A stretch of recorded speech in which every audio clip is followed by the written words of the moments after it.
देखो आज की क्लास में अपन जो है राज्य की जो आय है उसके संबंध में चर्चा करेंगे। ठीक है।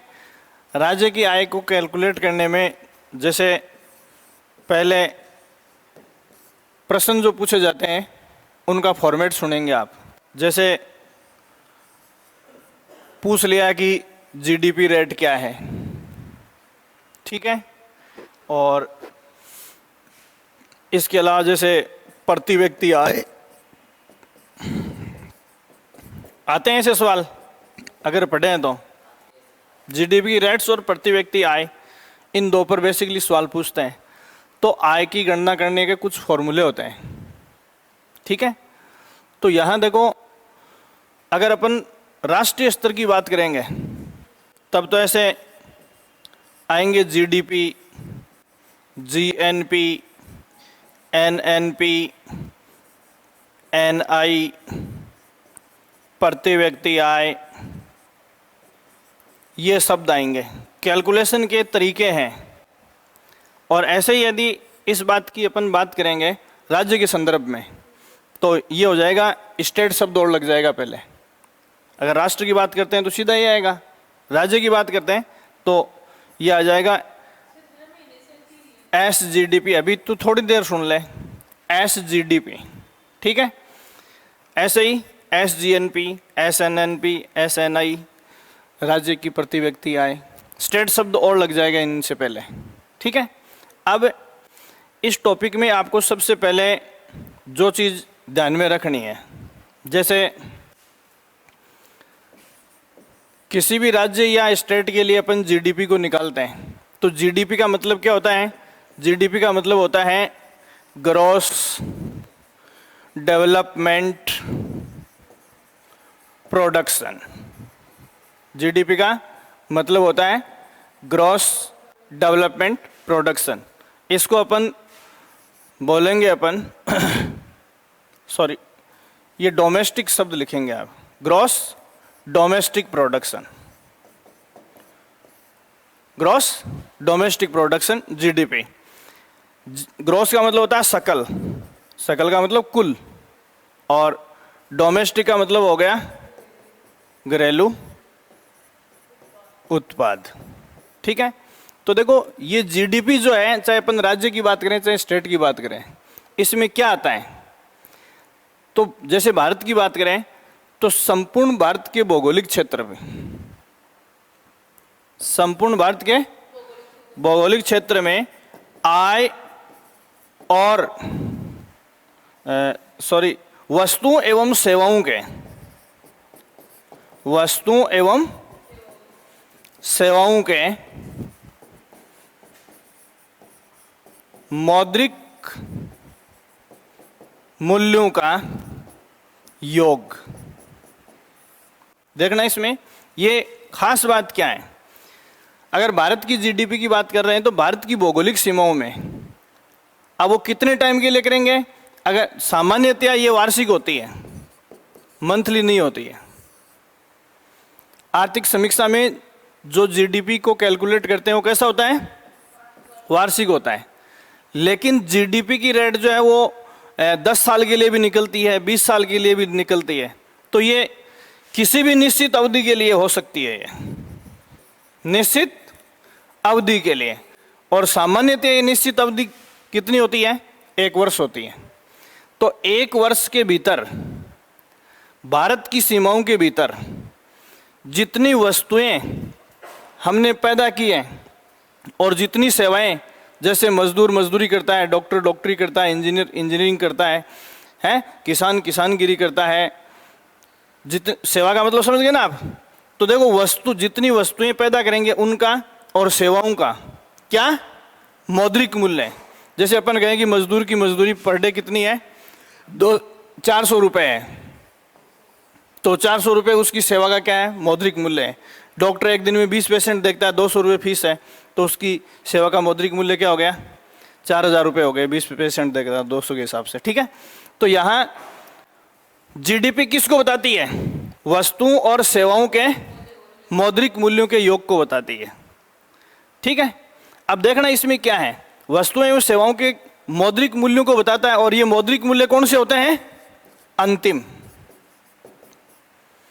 मौद्रिक मूल्य क्या होता है?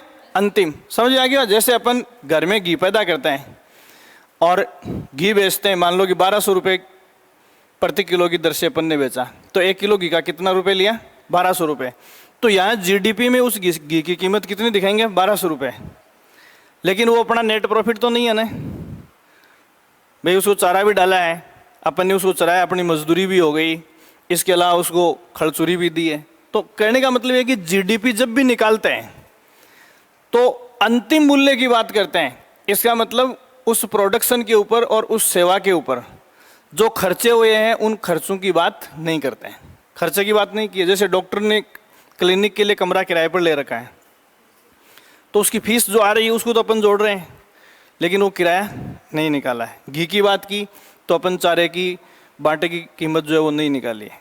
तो कहने का मतलब है कि जीडीपी एक ऐसा अनुमान है, अर्थव्यवस्था के संबंध में जीडीपी एक ऐसा अनुमान है जो वस्तुओं और सेवाओं के अंतिम मूल्यों की बात करता है। क्लियर होगी बात?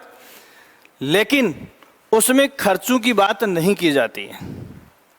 इसका मतलब है कि जैसे कच्ची सामग्री है, क्या लगाई है, परिश्रम क्या किया है, या फिर उस चीज़ को बेचने के लिए प्रचार प्रसार करने पर खर्चा आया वो क्या है।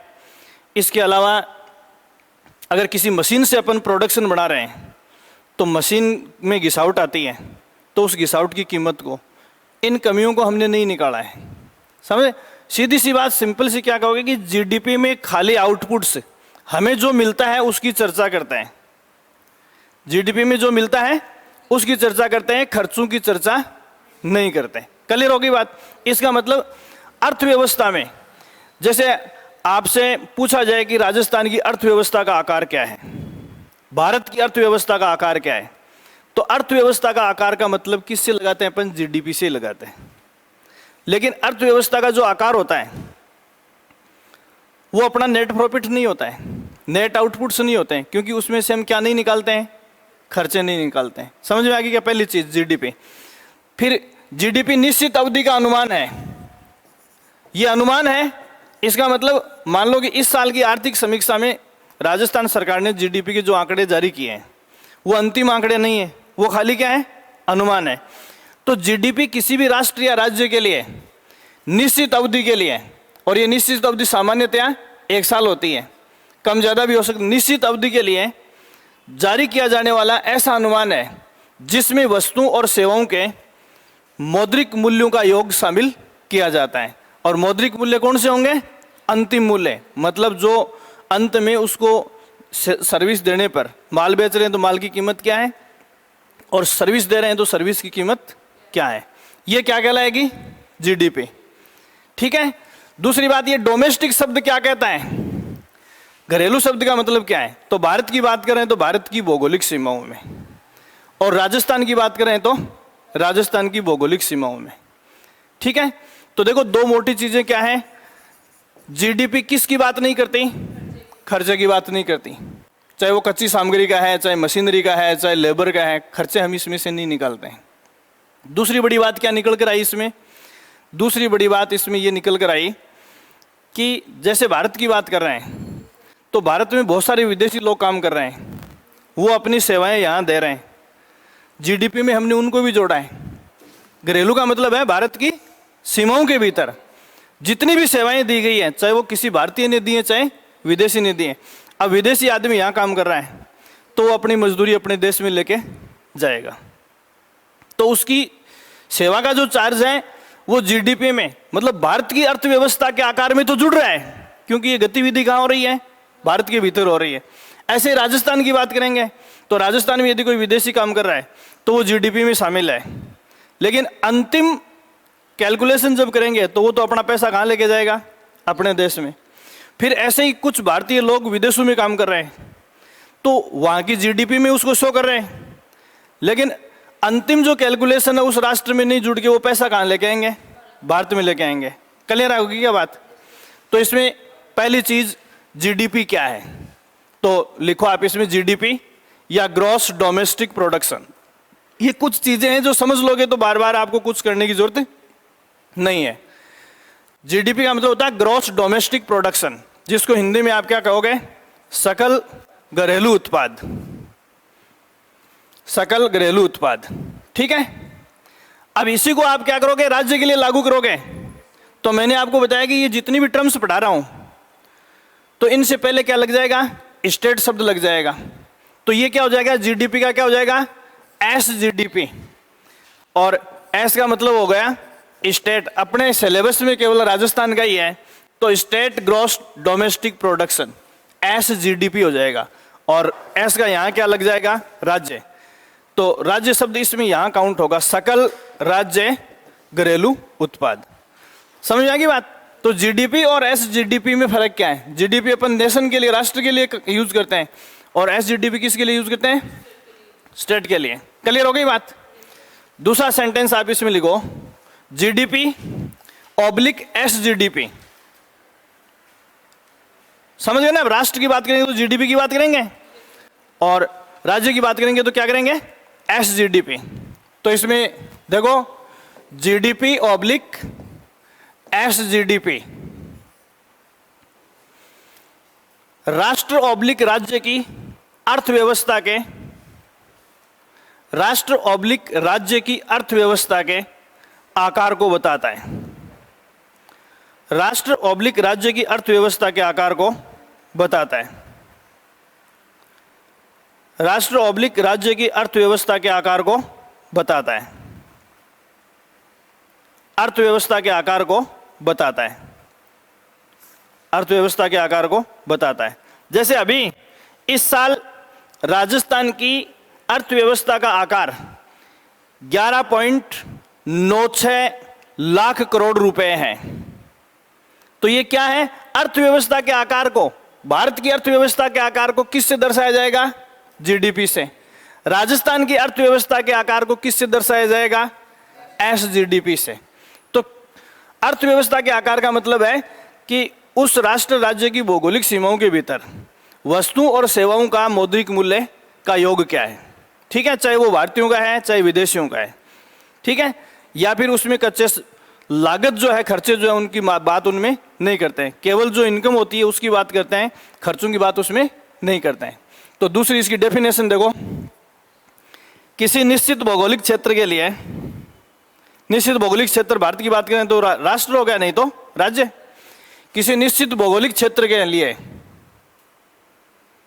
निश्चित भौगोलिक क्षेत्र में कर लो, निश्चित भौगोलिक क्षेत्र में निश्चित अवधि में, निश्चित भौगोलिक क्षेत्र में निश्चित अवधि में, निश्चित भौगोलिक क्षेत्र में निश्चित अवधि में उत्पादित की जाने वाली वस्तुओं, उत्पादित की जाने वाली वस्तुओं, उत्पादित की जाने वाली वस्तुओं एवं सेवाओं के, एवं सेवाओं के मौद्रिक मूल्यों के योग, एवं सेवाओं के मौद्रिक मूल्यों के योग, सेवाओं के मौद्रिक मूल्यों के योग, योग के कोष्टक में क्या लिखोगे? अंतिम। मौद्रिक मूल्यों के योग को जीडीपी ऑब्लिक एस जीडीपी कहा जाता है। दोनों साथ पढ़ा रहा हूं, राष्ट्रीय और राज्य स्तर की। जीडीपी ऑब्लिक एस जीडीपी कहा जाता है, ठीक है। तो देखो यहां अंतिम मूल्य का मतलब क्या है? कुछ प्रोडक्ट ऐसे होते हैं जिनके मध्यवर्ती मूल्य होते हैं, तो जीडीपी कभी भी मध्यवर्ती मूल्यों की बात नहीं करता है। समझ आएगी बात? नहीं आया तो मैं इसका एक एग्जांपल दे रहा हूं आपको। जैसे अपन किसी रेस्टोरेंट से क्या करते हैं, 1 किलो काजू की बर्फी खरीदते हैं, ठीक है, 1 kg बर्फी खरीदते हैं। अब इस बर्फी की कीमत हमने रेस्टोरेंट वाले को 700 रुपये दिए। ये क्या है? इसका अंतिम मूल्य है।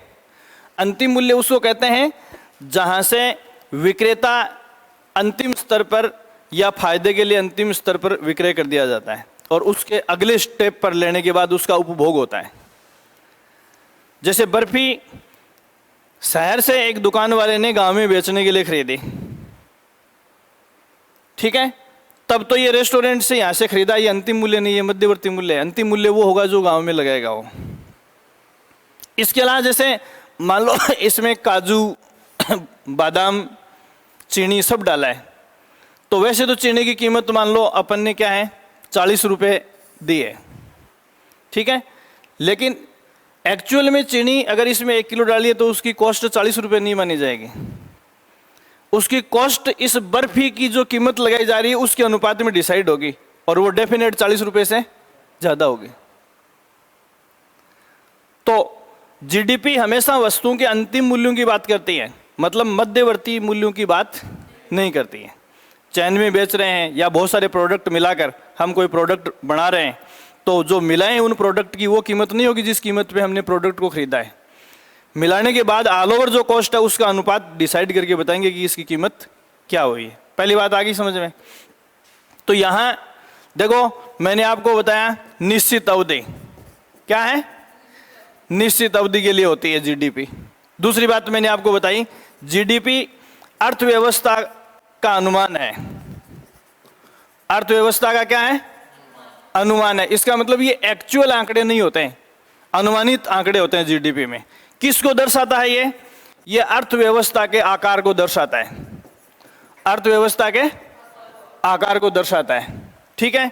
किसकी बात करता है, उत्पादित वस्तुओं, उत्पादित वस्तुओं व सेवाओं की बात नहीं करता है के मौद्रिक मूल्य की, उत्पादित वस्तुओं व सेवाओं के मौद्रिक मूल्य की बात करता है। जैसे अपने खेत में 10 क्विंटल बाजरा होता है, तो ये जीडीपी ये नहीं कहेगी कि 10 क्विंटल बाजरा हुआ है, जीडीपी ये कहेगी मान लो कि अपन 2000 रुपये के बेचते हैं के हिसाब से बेचते हैं, तो 10 क्विंटल का कितना हुआ 20,000 रुपये। तो ये मौद्रिक मूल्यों की बात करता है। किसकी बात करेगा, तो मात्रा की बात नहीं करके मूल्य की बात करता है, ठीक है। दूसरी बात मैंने आपको बताया खर्चों की बात करता है क्या, ये खर्चों की बात नहीं करता। मतलब जो लागतें हैं उनकी कैलकुलेशन जीडीपी में शामिल नहीं है।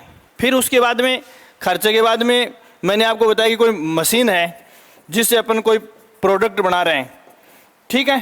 तो जैसे मान लो कि ऐसी मशीन है जो 10 साल काम देगी, 1 साल अपन ने काम लिया तो उसकी कीमत 1/10 रिडक्ट हो गई। लेकिन जीडीपी ऐसे खर्चों की बात भी नहीं करता। उस प्रोडक्शन को या उत्पादन को करने में हमने मान लो मजदूर लगा रखे हैं 10 मजदूर, तो उन मजदूरों की रोज मजदूरी बनती है, उसकी भी बात नहीं करता। तो एक्चुअल में अर्थव्यवस्था में जो अधिकतम इनपुट होता है वो अर्थव्यवस्था का आकार कहलाता है, जिसमें किसी प्रकार के खर्चे, मशीनरी की गिरावट, मध्यवर्ती उत्पादों की स्थिति का हमें कोई पता नहीं चलता। सीधी सी बात है कि इन लोगों ने पूरे साल ये काम किया तो इनकी लेबर का पैसा ये हुआ, हमने ये चीज़ें पैदा की, मार्केट में इनसे ये मूल्य मिला, उन सबको जोड़ देते हैं तो क्या बन जाती है जीडीपी। ना खर्चों की बात करती है, न गिरावट की बात करती है, न मजदूरी की बात करती है, ठीक है। इसलिए अर्थव्यवस्था के आकार को हम किस से दर्शाते हैं, जीडीपी से। और राज्य की अर्थव्यवस्था के आकार को किस से दर्शाते, एसजीडीपी से। तो पहला सवाल राज्य की या राष्ट्र की अर्थव्यवस्था के आकार को किस अनुमान से दर्शाते हैं, जीडीपी से या जीएसडीपी से, ठीक है। दूसरा, इसमें क्या करोगे, एक सवाल लिखो, देखो सवाल की स्थिति क्या है। खाली राजस्थान की राज्य की बात करेंगे अपन, सिलेबस में यही है, लेकिन दोनों चीजों में कोई फर्क नहीं है, इसलिए मैं साथ समझा रहा हूं आपको। सकल राज्य घरेलू उत्पाद जीएसडीपी, सकल राज्य घरेलू उत्पाद, एक लाइन आप देख लेना, सकल लिखा दिया मैंने डेफिनेशन, ये सकल राज्य, कल से जल्दी आना लिखना है, तो सकल राज्य घरेलू उत्पाद GSDP, gross state domestic production. ये एस मैंने बीच में ले लिया है, उसमें तो समझाने के लिए ऐसे लिया था, सीक्वेंस में ऐसे लिखेंगे इसको जीएसडीपी। ग्रॉस के बाद में राज्य शब्द यूज करेंगे, बीच में हटाया था ना मैंने, ग्रॉस स्टेट डोमेस्टिक प्रोडक्शन। एक राज्य की सीमाओं के भीतर निश्चित अवधि में उत्पादित वस्तुओं और सेवाओं के मौद्रिक मूल्य को क्या कहते हैं, सकल राज्य घरेलू उत्पाद, ठीक है। प्रश्न को आगे बढ़ाओ, ये क्वेश्चन लिखा रहा हूं, सकल राज्य घरेलू उत्पाद के संबंध में सत्य कथन है। सकल राज्य घरेलू उत्पाद के संबंध में सत्य कथन है।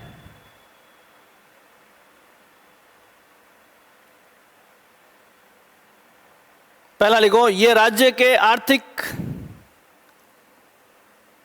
निष्पादन आकलन का प्रमुख साधन है। ये राज्य के आर्थिक निष्पादन आकलन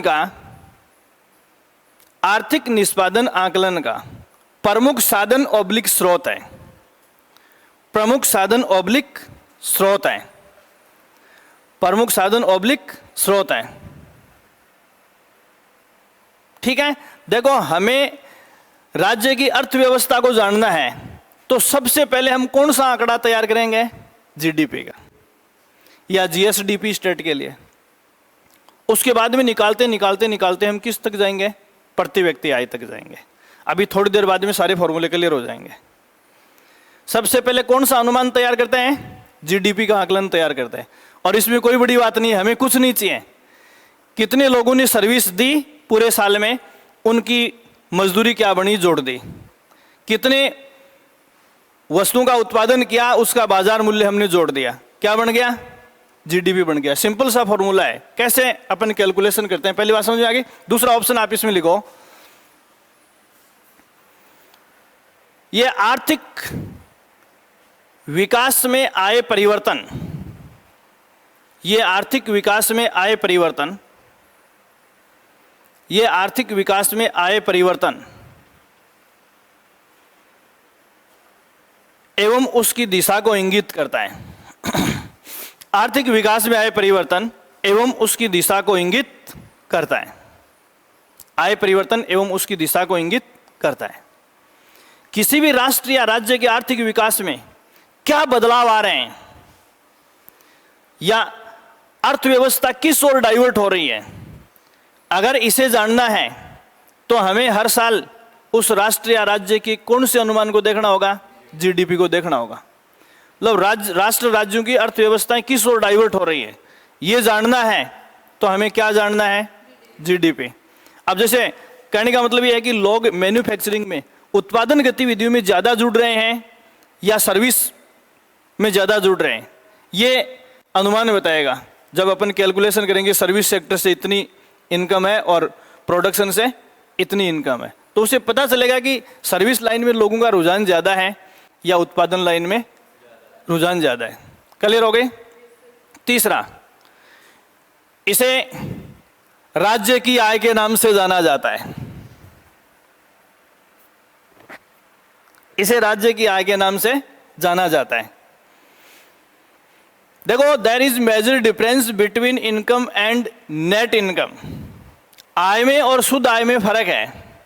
आय का मतलब क्या आ रहा है केवल उसको देखते हैं, और शुद्ध आय का मतलब है कि जो हमने कमाया है उसके पीछे हमने लगाया भी तो है, उसको निकाल देंगे उसमें से। तो राज्य की आय के नाम से हम किसको जानते हैं? जीडीपी को जानते हैं या जीएसडीपी को जानते हैं। स्टेट के लिए स्टेट शब्द यूज करेंगे तो ठीक है। क्लियर हो गई बात? आय का मतलब है उसमें हम खर्चों की बात नहीं करते हैं, जो हमारे सामने आउटपुट्स हैं केवल उनको जोड़ते हैं। ठीक है। और चौथा ऑप्शन लिखो, उपयुक्त सभी। उपयुक्त सभी।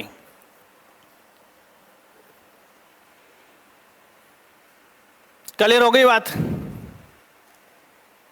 दूसरी चीज मैं आपको बताऊं, देखो पहला टॉपिक मैंने आपको बता दिया है।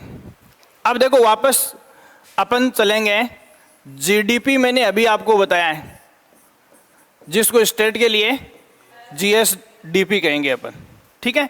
अब यहां देखो, इसके जस्ट आगे वाला अपन निकालते हैं जीएनपी। क्या निकालेंगे?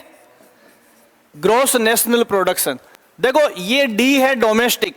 डोमेस्टिक का मतलब भौगोलिक सीमाओं के भीतर, चाहे वो स्वदेशी हो या विदेशी हो, किसी ने भी वो अर्जित किया होगा उसको जोड़ेंगे अपन।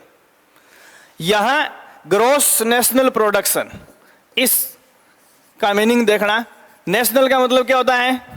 राष्ट्रीयता का निर्धारण करेंगे। ग्रॉस नेशनल प्रोडक्शन, कुछ चीजें हैं जिनको आपको समझना है, अदरवाइज सवाल समझ में नहीं आएगा। ग्रॉस नेशनल प्रोडक्शन क्या लिखा है? जीएनपी। अब देखो इसमें भी नेट का मतलब होता है खर्चों को निकालना, और नेशनल का मतलब है स्वदेशी और विदेशी का एडजस्टमेंट करना। थोड़ा सा जोर देना दिमाग में, वहां भी एन आएगा। नेट का मतलब होता है शुद्ध। नेट का मतलब क्या होता है? शुद्ध। शुद्ध का मतलब है कि आय में से खर्चे सारे निकाल देंगे तो हमारी शुद्ध आय बच जाएगी। एन का मतलब नेशनल भी होता है। नेशनल का मतलब क्या है? स्वदेशियों और विदेशियों का द्वारा अर्जित आय का एडजस्टमेंट कर देंगे। तो देखो, ये जीडीपी मैंने आपको बताया है वस्तुओं और सेवाओं का कुल मौद्रिक मूल्य। यही तो बात की है ना अपन ने। अब इससे अपन क्या निकालेंगे? इससे अपन निकालेंगे जीएनपी। तो देखो, इसका फॉर्मूला क्या हो जाएगा? जीएनपी इज इक्वल किसके बराबर होगा? जीडीपी अपन ने निकाल रखा है, सबसे सिंपल सी बात है, फाइनल आउटपुट्स को जोड़ना है। ये आ गया जीडीपी माइनस। अब हमारे सामने दो बातें हैं।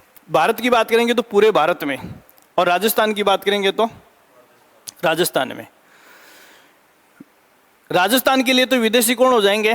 दूसरे स्टेट वाले भी हो जाएंगे, है ना? तो देखो, विदेशों में भारतीयों द्वारा अर्जित की गई आय कहाँ आएगी? भारत में। वो तो इसमें जुड़ जाएगी। और भारत में विदेशियों द्वारा अर्जित की गई आय वो अपने देश में लेके जाएंगे, वो इसमें से क्या हो जाएगी? माइनस हो जाएगी। बात समझ आएगी ना?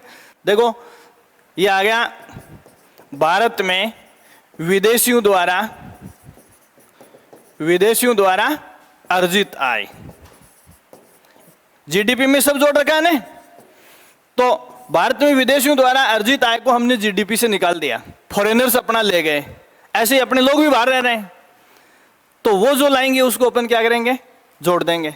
ये लो, तो ये विदेशों में भारतीयों द्वारा, बस थोड़ा सा आज का क्लास समझने लायक है, विदेशों में भारतीयों द्वारा अर्जित आय, ये क्या करेंगे?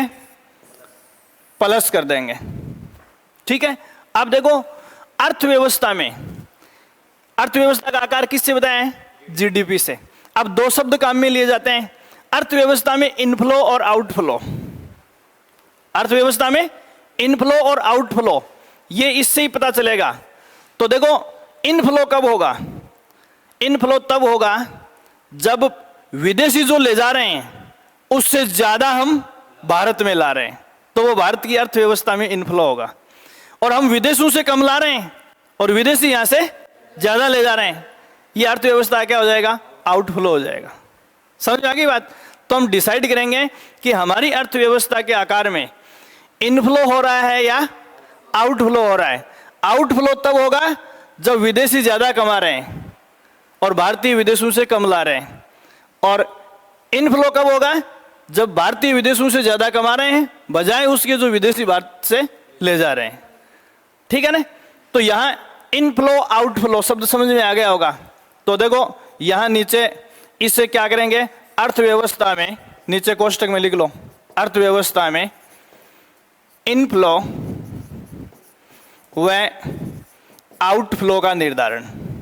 बहुत सीधी सी चीज है, थोड़ा सा ध्यान दोगे। आउटफ्लो का निर्धारण, सो मत जाना, बहुत ही मेन चीज है। पूरी इकोनॉमिक्स जो है वो इसी से समझ में आएगी। बस आधे घंटे की बात है, आधे घंटे बाद में आपके डाटा फटाफट तैयार हो जाएंगे। डाटा दिखते ही आपको पता चल जाएगा कि ये डाटा किस चीज को बता रहा है।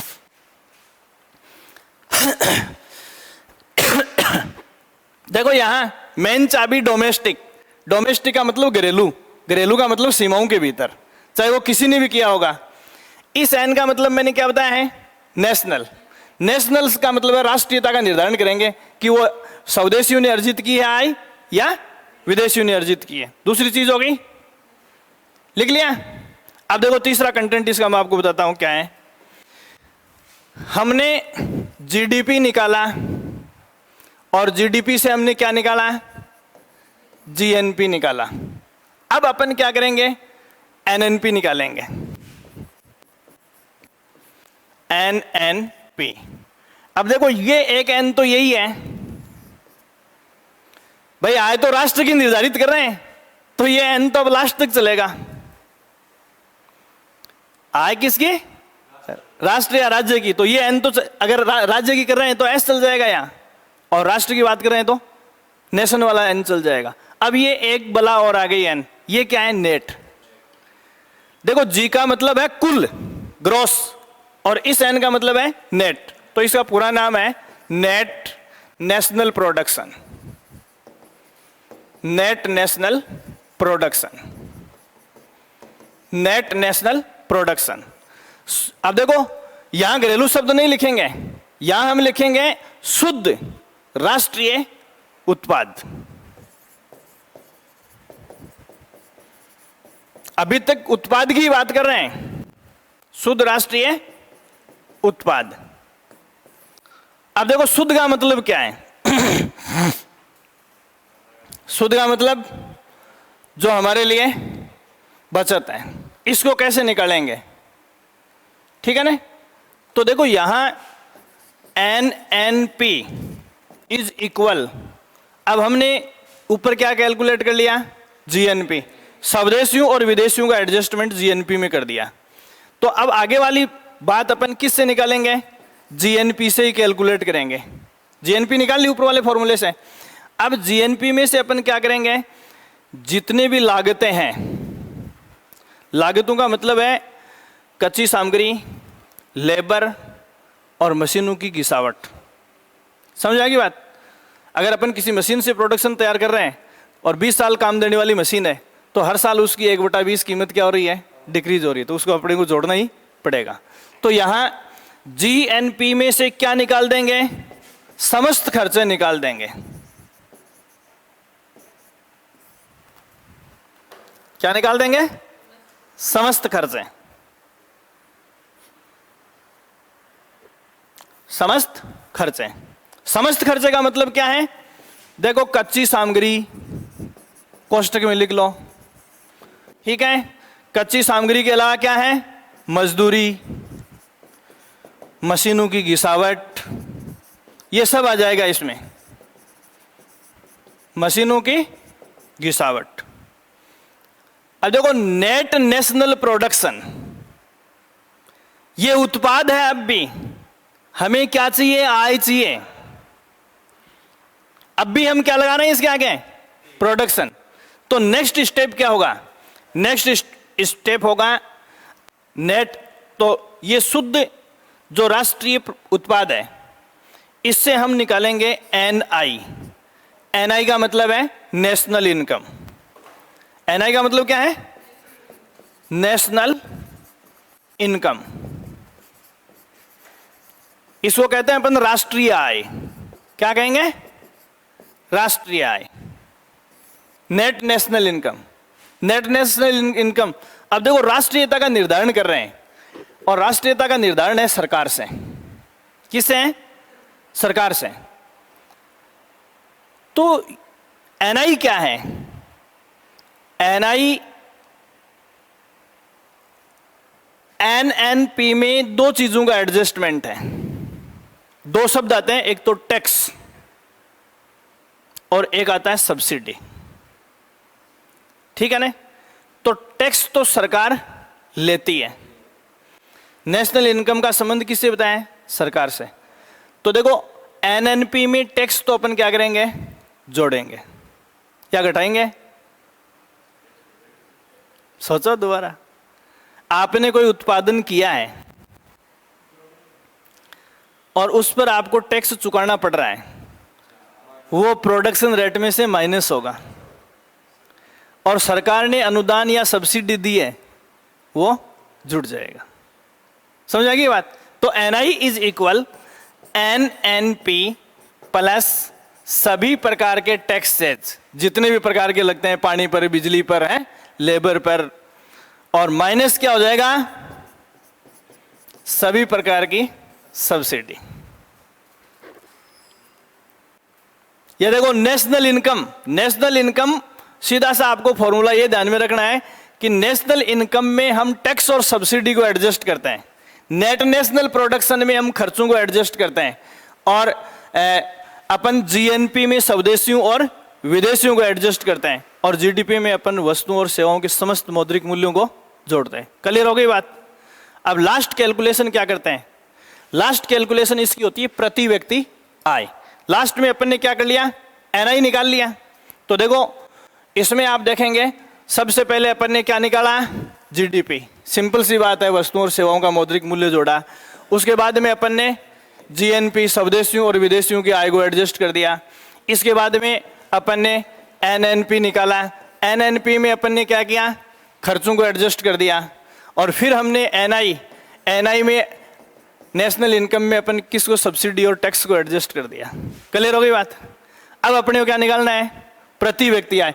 कई बार बहुत सारा बेवकूफ़ बनाने के लिए आपको क्या करते हैं कि इनका क्रम पूछ लेते हैं कि राष्ट्रीय आय की गणना का क्रम क्या है। कुछ नहीं पूछा, कुछ नहीं पूछा, और फिर वो महाभारत हो जाती है। तो ये सीक्वेंस है। ये निकलने के बाद क्या निकलेगा, प्रति व्यक्ति आय निकलेगी। समझ में आ गई होगी मेरे हिसाब से जो चीज मैं समझाना चाहता हूं। सबसे पहले जीडीपी, ठीक है ना।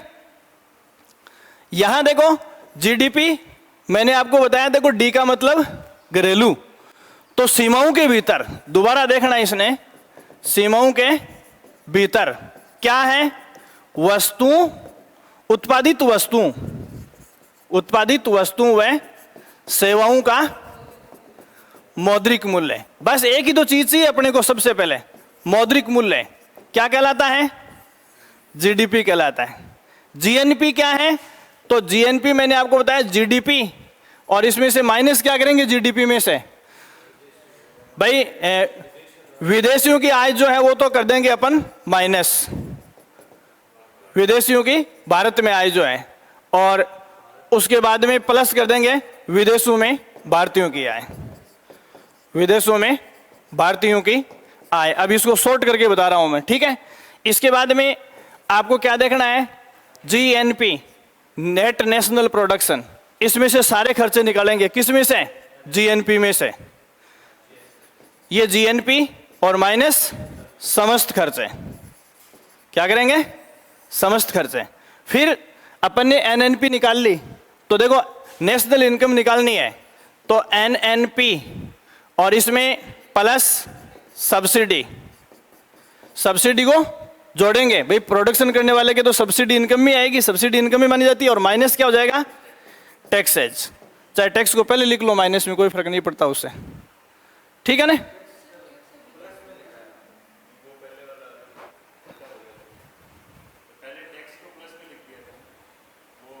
प्लस लिखा है तो माइनस कर लो। देखो अपन किसकी बात कर रहे हैं, प्रोडक्शन की बात कर रहे हैं। प्रोड्यूसर अपन है, प्रोड्यूसर मान लो अपन है, सरकार अपने से टैक्स ले रही है, तो वो अपनी इनकम में से निकलेगा या जुड़ेगा, निकलेगा। और सब्सिडी जो है वो अनुदान है, ग्रांट है, फैसिलिटी, वो क्या हो जाएगी, जुड़ेगी। अगर निशान वैसा लगा दिया तो मैंने कर लेना। टैक्स क्या करेंगे, माइनस होंगे, और सब्सिडी क्या होगी, जुड़ेगी। ये हो गया। इसके बाद में देखो अब बहुत बड़े संकेत क्या है इससे, देखो अगर सब्सिडी ज्यादा है, टैक्स कम है, तो ऐसी सरकारें हमेशा घाटा में चलती हैं। सब्सिडी टैक्स से ज्यादा है तो सरकारें हमेशा घाटे में चलेगी, और सरकार क्या है, घाटे की एजेंसी है। तो देखो डेवलपमेंट के लिए आगे मैं आपको बजट के सिस्टम बताऊंगा कि बजट कितने प्रकार का होता है, कि शून्य budget, no profit no loss, आय और व्यय के आंकड़े बराबर होते हैं, ठीक है। फायदे का budget, income is greater than investment, आय जो है वो व्यय से ज्यादा है, ये फायदे का बजट होता है। घाटे का बजट, व्यय, खर्चे जो हैं वो आय से बड़े होते हैं। इनमें से आज की डेट में अच्छा बजट कौन सा है, उदासीन या neutral budget, no profit no loss, घाटे का बजट, फायदे का बजट, किसको अच्छा मानते हो आप, हैं? नहीं, सबसे अच्छा बजट होता है, देखो फायदे का बजट जिस स्टेट में होता है वो कभी डेवलपमेंट नहीं करता है, क्योंकि उसमें सरकार जो है वो नागरिकों को चूसने का काम करती है। भाई लोगों का जो प्रोडक्शन है वो विकास कार्यों में लगाने की पोजीशन सरकार छोड़ती ही नहीं है, शोषण ज्यादा हो रहा है। और अगर घाटे का बजट है, इसका मतलब सरकार जो है वो डेवलपमेंट चाहती है, भले ही उसका टैक्स रेवेन्यू कितना ही कम हो जाए। तो डेवलपिंग कंट्रीज या स्टेट, विकासशील राष्ट्र राज्यों में डेवलपमेंट के लिए जरूरी है कि बजट कैसे पेश किए जाएं, घाटे के। विकसित होने के बाद पब्लिक डेवलप हो गई, उसके बाद आप टैक्सेस ज्यादा ले सकते हो। लेकिन या तो अल्प विकसित है या डेवलपिंग फेज में हो, विकासशील अवस्था में हो, तो ऐसी सिचुएशन में विकास के लिए जरूरी है कि सरकारें कैसे बजट पेश करें, घाटे के बजट पेश करें।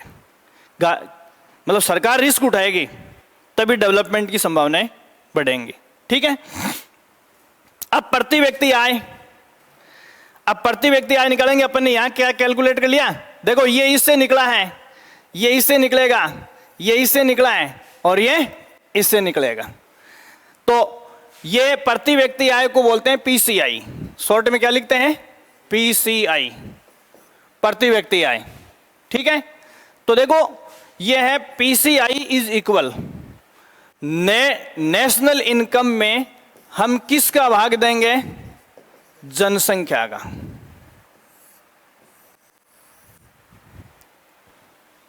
किसका भाग देंगे, कैलकुलेशन कर लिया ना। आखिरी आंकड़ा अपने को क्या डिसाइड करना होता है, प्रति व्यक्ति आय। समझ में आ गई बात। कौन सी जनसंख्या का भाग देंगे, किस जनसंख्या का भाग देंगे। आंकड़े वित्तीय वर्ष के होते हैं। आंकड़े किसके होते हैं, वित्तीय वर्ष के।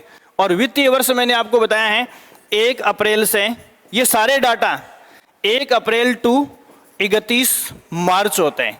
तो यहां कौन सी पॉपुलेशन का भाग देंगे हम। अगर 1 साल के लिए प्रति व्यक्ति आय का सामान्यतः निर्धारण करते हैं, तो हम उस स्टेट या उस राष्ट्र की प्रति व्यक्ति आय निकालने के लिए मध्य वर्षीय जनसंख्या का भाग देंगे। मध्य वर्षीय जनसंख्या का भाग देने का मतलब देखना, यहां से कैलकुलेट करना, अप्रैल, मई, जून, जुलाई, अगस्त और सितंबर।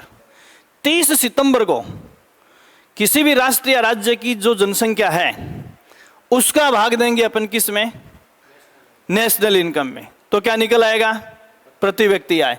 तो इस जनसंख्या का मतलब क्या है, मध्यवर्षीय। ये लिख लो नीचे, ये शब्द आएगा मध्यवर्षीय जनसंख्या, आरंभिक, अंतिम, मध्यवर्षीय। ठीक है। तो देखो सवाल क्या है, प्रति व्यक्ति आय को निर्धारित करने के लिए या राष्ट्र की आय की गणना के फॉर्मूले में कौन सी जनसंख्या का इस्तेमाल किया जाता है, वर्ष के प्रारंभ की, मध्यवर्षीय, वर्ष के अंत की, उपयुक्त सभी की, इनमें से कोई नहीं, मध्यवर्षीय। साल के बीच में जिस वित्तीय सेशन की अपन गणना कर रहे हैं उससे 6 महीने काउंट कर लो। मैंने अभी आपको बताया कि अपने यहाँ 30 सितंबर को मध्यवर्षीय जनसंख्या जो होती है उसका भाग हम किस में देते हैं, नेशनल इनकम में देते हैं। क्लियर हो गई बात, समझ गए। यहां से शुरू हुआ था मैं, ये जीडीपी जो है वो अर्थव्यवस्था का आकार है। जीडीपी क्या है, अर्थव्यवस्था का आकार है। अब देखो यहां से आपसे सवाल किस किस पर पूछा जा सकता है, आपसे जीडीपी पर पूछा जा सकता है और आपसे प्रति व्यक्ति आय पर पूछा जा सकता है। तो अब मैं अगला सवाल जो आपको बताना चाहता हूं वो ये है कि जीडीपी और प्रति व्यक्ति आय, जीडीपी और प्रति व्यक्ति आय। देखो जीडीपी से शुरुआत की थी और प्रति व्यक्ति आय आखिरी आंकड़ा है। ये सारी चीजों की बात करता है, सारी चीजों की, जिसमें इनकम और इन्वेस्टमेंट सारे शामिल हैं, और वहां आदमी के हिस्से में क्या आता है उसको बता रहा है। तो कोई जरूरी नहीं है कि जिस राज्य की अर्थव्यवस्था का आकार बहुत बड़ा हो, जिस राज्य की या राष्ट्र की अर्थव्यवस्था का आकार बहुत बड़ा हो, उसके प्रति व्यक्ति हिस्से में बहुत ज्यादा है, जरूरी नहीं है। जैसे कई बार कुछ फैमिलीज ऐसी होती हैं जिनकी इनकम बहुत ज्यादा है लेकिन खर्चे इनकम से भी बड़े हैं, तो प्रति व्यक्ति आय कम होगी। राजपूत हिस्ट्री को अपन पढ़ते हैं ना, राजपूत काल को अपन पढ़ते हैं, तो हिंदुस्तान से राजपूत साम्राज्य का अंत होने की इकोनॉमिक्स इसी भाषा में बात करता है।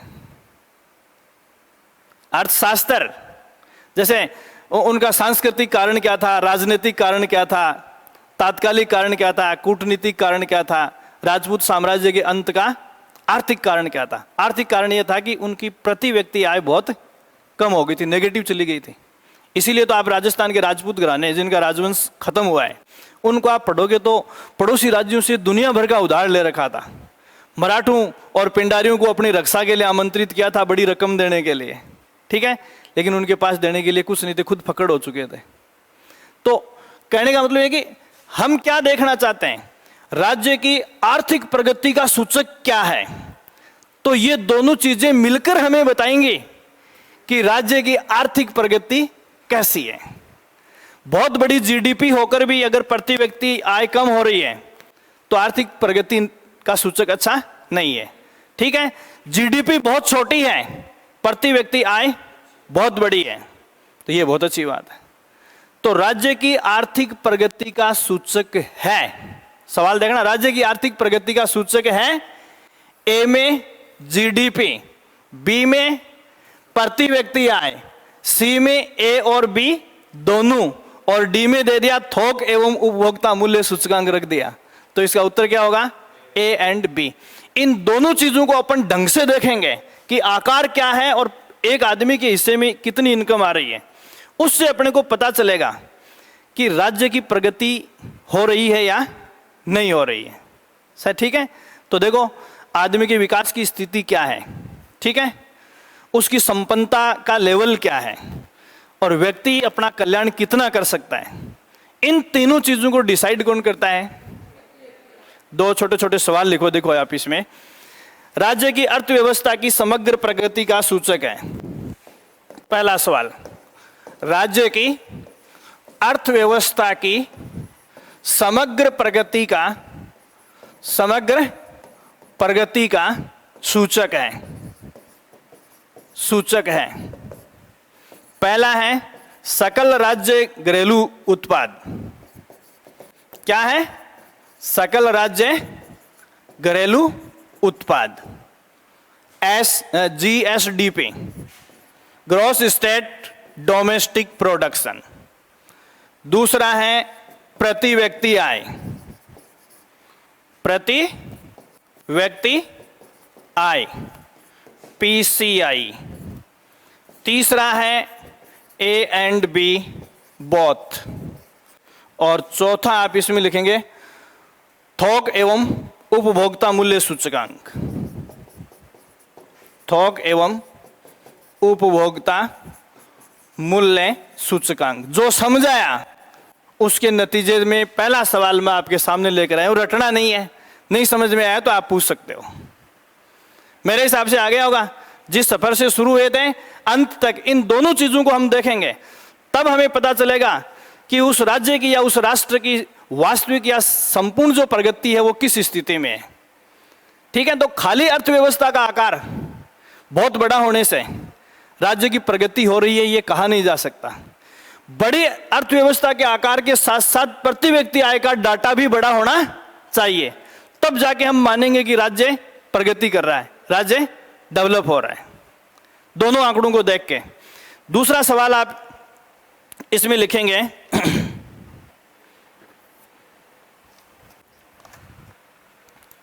GSDP अनुमान राज्य के लिए सूचक है। GSDP अनुमान राज्य के लिए सूचक है। अनुमान ही तो है ना, ये मैं आपको बता चुका। GSDP अनुमान राज्य के लिए सूचक है। किसका सूचक है? देखो अभी अपन GSDP और प्रति व्यक्ति आय दोनों को मिलाकर ये कह रहे हैं कि राज्य की समग्र प्रगति का सूचक है, ठीक है। यहां इसमें तीन चीजें, मतलब GSDP का आंकड़ा जो है वो राज्य की पूरी औकात को बताता है। पूरी औकात को बताने का मतलब है कि नीतिगत निर्णय कितने सफल रहे, जो शासन करने वाले लोग हैं, सरकार चलाने वाले लोग हैं, उनके जजमेंट या निर्णय कितने अच्छे रहे। ये किस में देखने को मिलेंगे? GDP में या GSDP में, स्टेट की बात है तो। दूसरा ये कि सरकार ने पैसा लगाया है लेकिन वो अनुकूल जगह लगाया है या नहीं लगाया। अगर सटीक जगह लगा है तो निश्चित तौर पर GDP का आकार बढ़ेगा, और बहुत बड़ा पैसा लगा के भी गलत जगह लगा दिया तो GDP का आकार सही नहीं आएगा, गिरेगा वो। तो देखो नीतिगत निर्णय कितने सफल रहे, सरकार ने जो निवेश किया वो कितना सफल रहा, और फाइनल चीज जो निवेश किया है उससे नागरिकों को विकास के अवसर उपलब्ध हुए या नहीं हुए। अगर विकास के अवसर उपलब्ध हुए तो निश्चित तौर पर प्रति व्यक्ति आय का डाटा बड़ा आएगा। इन तीनों चीजों का सूचक है कौन? जीएसडीपी या सीधा जीडीपी बोल दो, भारत की बात करो तो इसमें पहला लिखो नीतिगत निर्णयों की सफलता का। प्रैक्टिकली सवाल बता रहा हूं जो परिभाषाएं बताई हैं। नीतिगत निर्णयों की सफलता का, कि सरकार ने जो फैसले लिए वो अच्छे थे या नहीं, ये कौन बताएगा? जीडीपी। दूसरा इसमें मैं आपको बता रहा हूं निवेश की सफलता का। निवेश की सफलता का, सरकार ने जो पैसा लगाया वो सही जगह लगा या नहीं लगा। और तीसरा है राज्य को विकास हेतु उपलब्ध करवाए गए, राज्य को विकास हेतु उपलब्ध करवाए गए अवसरों की सफलता का, अवसरों की सफलता का। और देन फाइनली उपर्युक्त सभी। इसका उत्तर क्या होगा? चौथा। जीडीपी किसका सूचक है? सरकार के निर्णय सफल हैं या विफल है, ये जीडीपी बताएगी। सरकार ने जो पैसा लगाया उसमें सरकार को सफलता मिली या नहीं, जीडीपी। सरकार ने जो राज्य को विकास के अवसर उपलब्ध करवाए वो ठीक थे या नहीं, ये कौन बताएगी? जीडीपी बताएगी। इन तीन चीजों का सूचक, ठीक है। ये सारी बात है, इसीलिए छोटा सा सवाल नीचे बॉक्स में बंद कर लो इंपॉर्टेंट के हिसाब से। इसीलिए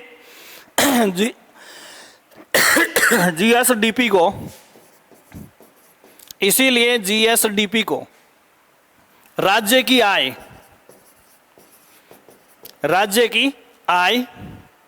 या आर्थिक विकास का प्रतिबिंब कहा जाता है।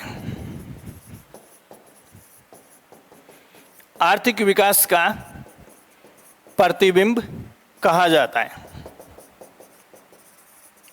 बहुत ही इंपॉर्टेंट सवाल है। राज्य की आय या आर्थिक विकास का प्रतिबिंब कहा जाता है, ठीक है। सवाल की भाषा क्या हो सकती है यहां एक बार फिर देखेंगे। देखो, आपसे ये पूछ लिया जाए, क्वेश्चन की लैंग्वेज ये हो सकती है, राज्य की आय या आर्थिक विकास का प्रतिबिंब जिसे कहा जाता है, प्रतिबिंब जिसे कहा जाता है, प्रतिबिंब जिसे कहा जाता है। पहला ऑप्शन आप इसमें लिखेंगे जीएसडीपी, या पूरा लिख लो आप, शॉर्ट में नहीं होता है ऐसा। इसमें लिखो सकल राज्य घरेलू उत्पाद, सकल राज्य घरेलू उत्पाद।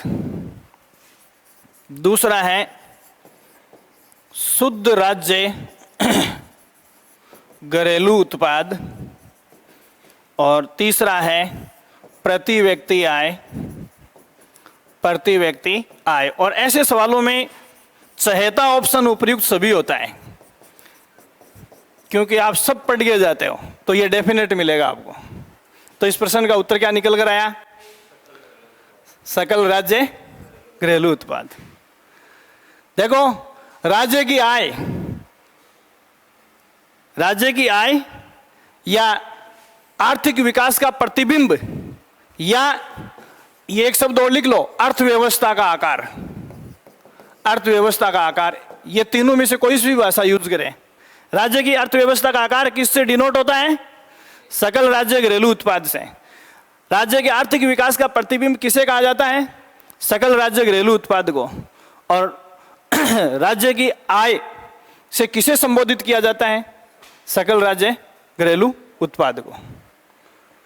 समझ गए आप? ये चीज आप ध्यान में रखेंगे।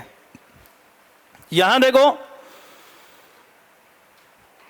मोटी मोटी चीजें मैंने आपको बता दी हैं। दूसरा आप देखो, एक सवाल और लिख लो आप इसमें।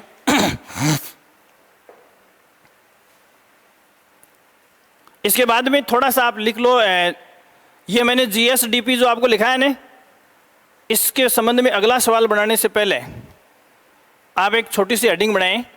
जीएसडीपी में जीएसडीपी में निम्न अनुमानों को शामिल किया जाता है। ये देखना, सारी चीजें अपन ट्रेस करके लेंगे। जीएसडीपी में निम्न अनुमानों को शामिल किया जाता है।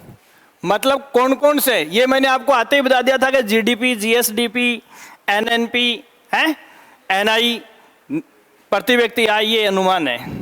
क्या है? अनुमान है। तो इसमें पहला है वस्तु एवं,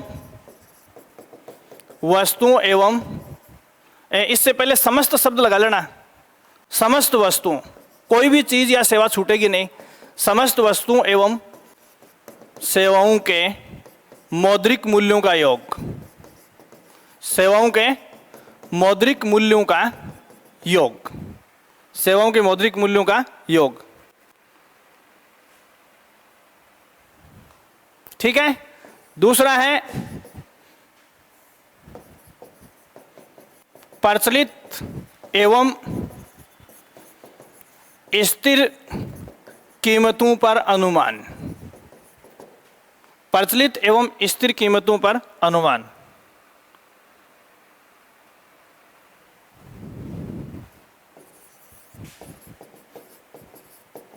सकल एवं शुद्ध दोनों आधारों के अनुमान। और चौथा, जैसे ऑप्शन दे दिया, क्या शामिल करते हैं, तो इसमें आ जाएगा ऑल। ये तीन चीजें आपको समझनी है आगे वाली बात तक चलने से पहले। देखो, जीएसडीपी में कौन से अनुमान शामिल किए जाते हैं? तो एक तो जीएसडीपी या जीडीपी की परिभाषा में मैंने आपको बताया कि क्या शामिल करते हैं, वस्तुओं और सेवाओं के मौद्रिक मूल्य। ठीक है। दूसरा है प्रचलित एवं स्थिर कीमतों पर। प्रचलित कीमत का मतलब क्या होता है? तो इसका मतलब हर आंकड़े में दो डाटा मिलेंगे आपको। जैसे आपसे प्रति व्यक्ति आय मिलेगी, तो प्रचलित कीमतों पर प्रति व्यक्ति आय क्या है और स्थिर कीमतों पर प्रति व्यक्ति आय क्या है। तो प्रचलित कीमतों का मतलब होता है जिस वर्ष हम आर्थिक सर्वे करते हैं। जैसे आर्थिक सर्वे या आर्थिक समीक्षा होती है जस्ट पिछले साल की, और बजट होता है जस्ट अगले साल का। ठीक है। जिस दिन बजट पेश करते हैं उसके पहले दिन शाम को आर्थिक समीक्षा जारी की जाती है। भारत की बात है तो भारत का वित्त मंत्री, और राजस्थान की बात है तो राजस्थान का वित्त मंत्री। बजट की पूर्व संध्या पर क्या जारी करते हैं? आर्थिक समीक्षा। आर्थिक समीक्षा में पिछले कुछ सालों की उपलब्धियों का उल्लेख होता है। आर्थिक समीक्षा में पिछले कुछ सालों की उपलब्धियों का उल्लेख होता है, जिसमें 2 वर्षों का अनुमानित उल्लेख होता है और 2 साल पहले का अंतिम उल्लेख होता है। अभी मैं आपको बताऊंगा। ठीक है। तो अनुमानित और अंतिम दोनों प्रकार का उल्लेख किस में होता है? आर्थिक समीक्षा में। ठीक है। दूसरी बात है, वस्तुओं और सेवाओं की बात कर ली। प्रचलित का मतलब क्या? वर्तमान वर्ष में किसी वर्ष की कीमत लेते हैं। जैसे मान लो अभी राजस्थान में जो आंकड़े जारी किए जा रहे हैं वो स्थिर कीमतों का आधार वर्ष 2011-12 है। बहुत इंपॉर्टेंट सवाल है। राजस्थान की आर्थिक समीक्षा 2021-22 में स्थिर मूल्यों का आधार वर्ष क्या है? 2011-12। ठीक है। तो पहले तो अपन क्या करेंगे, जस्ट पिछले साल की तुलना करेंगे कि जैसे मान लो एक डॉक्टर इस साल 300 रुपये ले रहा है। ठीक है। तो उसकी फीस पिछले साल क्या थी? ये तो जस्ट सेम साल का हो गया। ये क्या है? प्रचलित कीमतों पर पिछले साल की और इस साल की फीस का कंपैरिजन कर रहे हैं, या पिछले साल चीनी का भाव क्या था और इस साल चीनी का भाव क्या है। ये तो क्या है? प्रचलित कीमतों पर आंकड़े जारी या अनुमान जो जारी किए जाते हैं। स्थिर कीमतों का मतलब है पीछे के किसी आधार वर्ष को डिक्लेयर करते हैं। तो जैसे मैंने अभी बताया कि राजस्थान की आर्थिक समीक्षा में आधार वर्ष 2011-12 है। तो इसमें ये देखेंगे कि जो डॉक्टर इस साल 300 रुपये ले रहा है वो 2011-12 में क्या फीस ले रहा था। अभी हम चीनी 40 रुपये किलो खरीद रहे हैं, तो 2011-12 में, समझ गए ना आप। तो ये जो डाटा है वो प्रचलित और स्थिर कीमतों दोनों पर जारी किए जाते हैं। देखो, जीडीपी या जीएसडीपी के आंकड़े वस्तुओं और सेवाओं के समस्त मौद्रिक मूल्यों को शामिल करते हैं। ये आंकड़े प्रचलित कीमतों पर भी जारी होते हैं और स्थिर कीमतों पर भी। फिर देखो सकल एवं शुद्ध दोनों आधार के अनुमान होते हैं। सकल का मतलब मैंने क्या बताया कि कितना आ रहा है, जिसमें अपन खर्चों की, लागतों की, विदेशियों की बात नहीं करते हैं, तो सकल की बात भी करते हैं। और शुद्ध का मतलब क्या है, उसमें से हम स्वदेशियों विदेशियों का, ठीक है, खर्चे, मशीन की घिसावट और टैक्सेज निकालते हैं, सब्सिडी जोड़ते हैं, सारे करते हैं। तो इन आंकड़ों में देखो सकल एवं शुद्ध दोनों आधार के अनुमान शामिल होते हैं। किस में, जीएसडीपी में या जीडीपी में। तो ऐसे सवाल का उत्तर क्या होगा, क्लियर होगी बात। ऑल ओवर इस पूरी कैलकुलेशन को ओपन करेंगे तो देखो आधार के अनुमान, सकल एवं शुद्ध आधार के अनुमान, समझ गए। आधार के अनुमान का मतलब है कि एक्चुअल में गणना तो आगे कर रहे हैं अपन, लेकिन उनका फाउंडेशन किस में तैयार कर लिया जाता है, जीएसडीपी में ही तैयार कर लिया जाता है। ठीक है, नेक्स्ट आप एक सवाल लिखेंगे, निम्न में से जीडीपी के अनुमान जिसे दर्शाते हैं,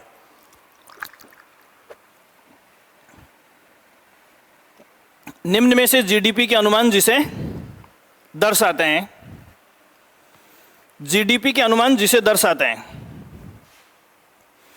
जीडीपी के अनुमान जिसे दर्शाते हैं, ठीक है। तो देखो पहला,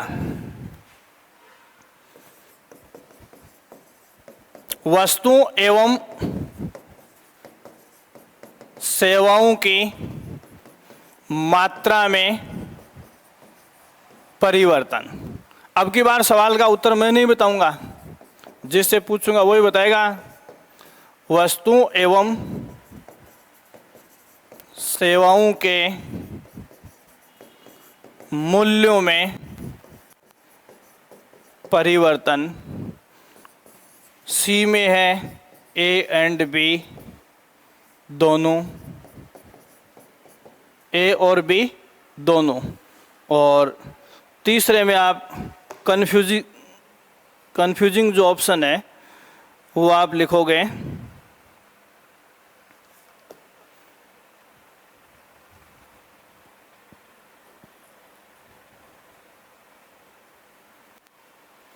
स्थायी पूंजीगत उपभोग।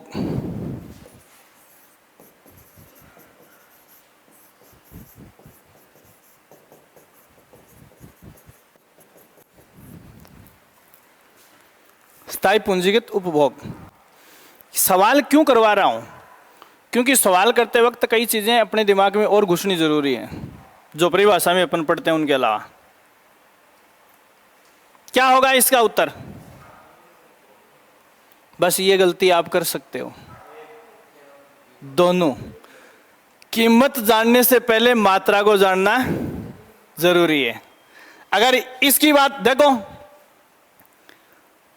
इसकी बात इसके बिना कर सकते हैं, मात्रा की बात कीमत के बिना कर सकते हैं, लेकिन कीमत की बात मात्रा के बिना नहीं कर सकते। समझना, कीमत तभी बता पाएंगे जब मात्रा है, ठीक है।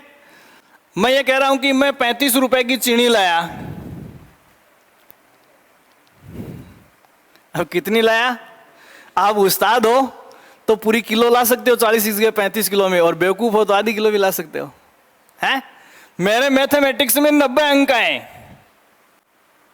मेरे मैथमेटिक्स में 90 अंक आए। ये क्या है, मूल्य है, बट मात्रा नहीं है अभी आपके पास। कितने में से, आप बहुत उस्ताद हो 100 में से 90 में से आ सकते हैं, थोड़े से कम उस्ताद हो 100 में से आ सकते हैं, हैं, थोड़े से और कम उस्ताद हो 400 में से आ सकते हैं, और बिल्कुल डफर हो तो 1500 में से भी आ सकते हैं। मतलब क्या निकालने के लिए क्या जानना जरूरी है, ये बहुत ही। अब जैसे यहां तक अपन आ रहे हैं, मैंने ये बताया कि मौद्रिक मूल्यों का योग लेते हैं, तो मौद्रिक मूल्यों का योग लेने से पहले अपने को प्रोडक्शन की क्वांटिटी जाननी पड़ेगी, मात्रा को जानना बहुत जरूरी है उसके लिए। क्लियर हो गई बात। तो इसका उत्तर क्या बनेगा, ये। अगर मैं वही परिभाषा लिखाकर छोड़ देता तो किसको झांप के आते आप, इसको। फिर आप बोलते हैं कि गुरुजी को खुद को ही पता नहीं है, हैं। वही बात है, जब कभी कभी हम पढ़ाते थे तो क्लास से बाहर निकलते वक्त छोरे क्या कहते थे, बोले यार इनमें दम होता तो खुद ही नौकरी लग जाता। ये कड़वा सत्य है। अरे जैसे कई पहलवान आते थे, यार क्यों लेन देन को नहीं, चाल बाहर में बैठ के चाय की दुकान पर चैटिंग कराऊंगा, हैं? ठीक है। अगली चीज जो मैं आपको बता रहा हूं वो क्या है, अब देखो अपन ने नेट स्टेट डोमेस्टिक प्रोडक्शन की अपन बात करते हैं, नेट स्टेट डोमेस्टिक प्रोडक्शन की हम बात करते हैं। देखना, अब मैं आपको अगली चीज जो बता रहा हूं एनएसडीपी की, यहां सोचने वाली बात क्या है एनएसडीपी।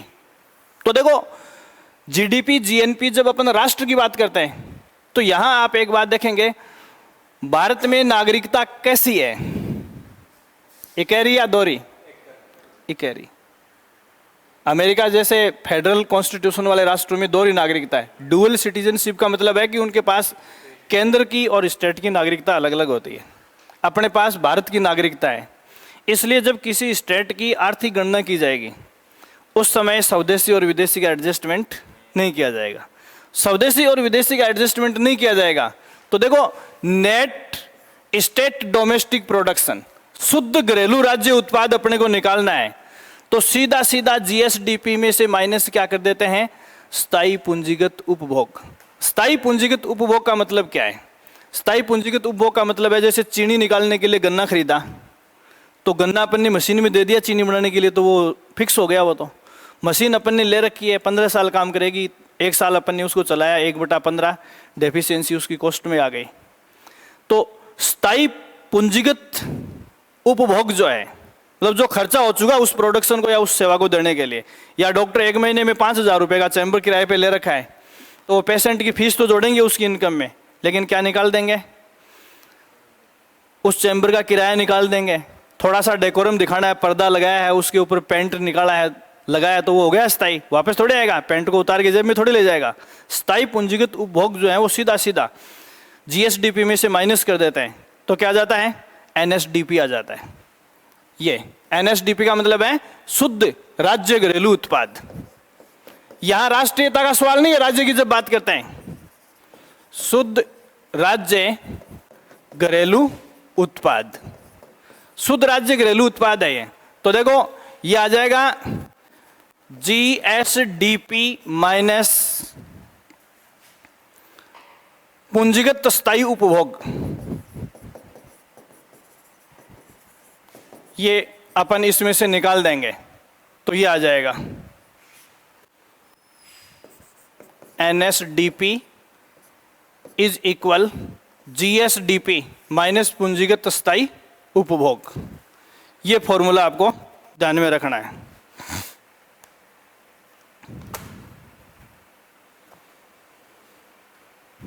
ठीक है, अब देखो स्थायी पूंजीगत उपभोग क्या है। कहने का मतलब मैंने आपको बताया कि एनएसडीपी निकालनी है तो जीएसडीपी में से पूंजीगत स्थायी उपभोग को अपन क्या कर देंगे, माइनस कर देंगे। तो ये क्या है,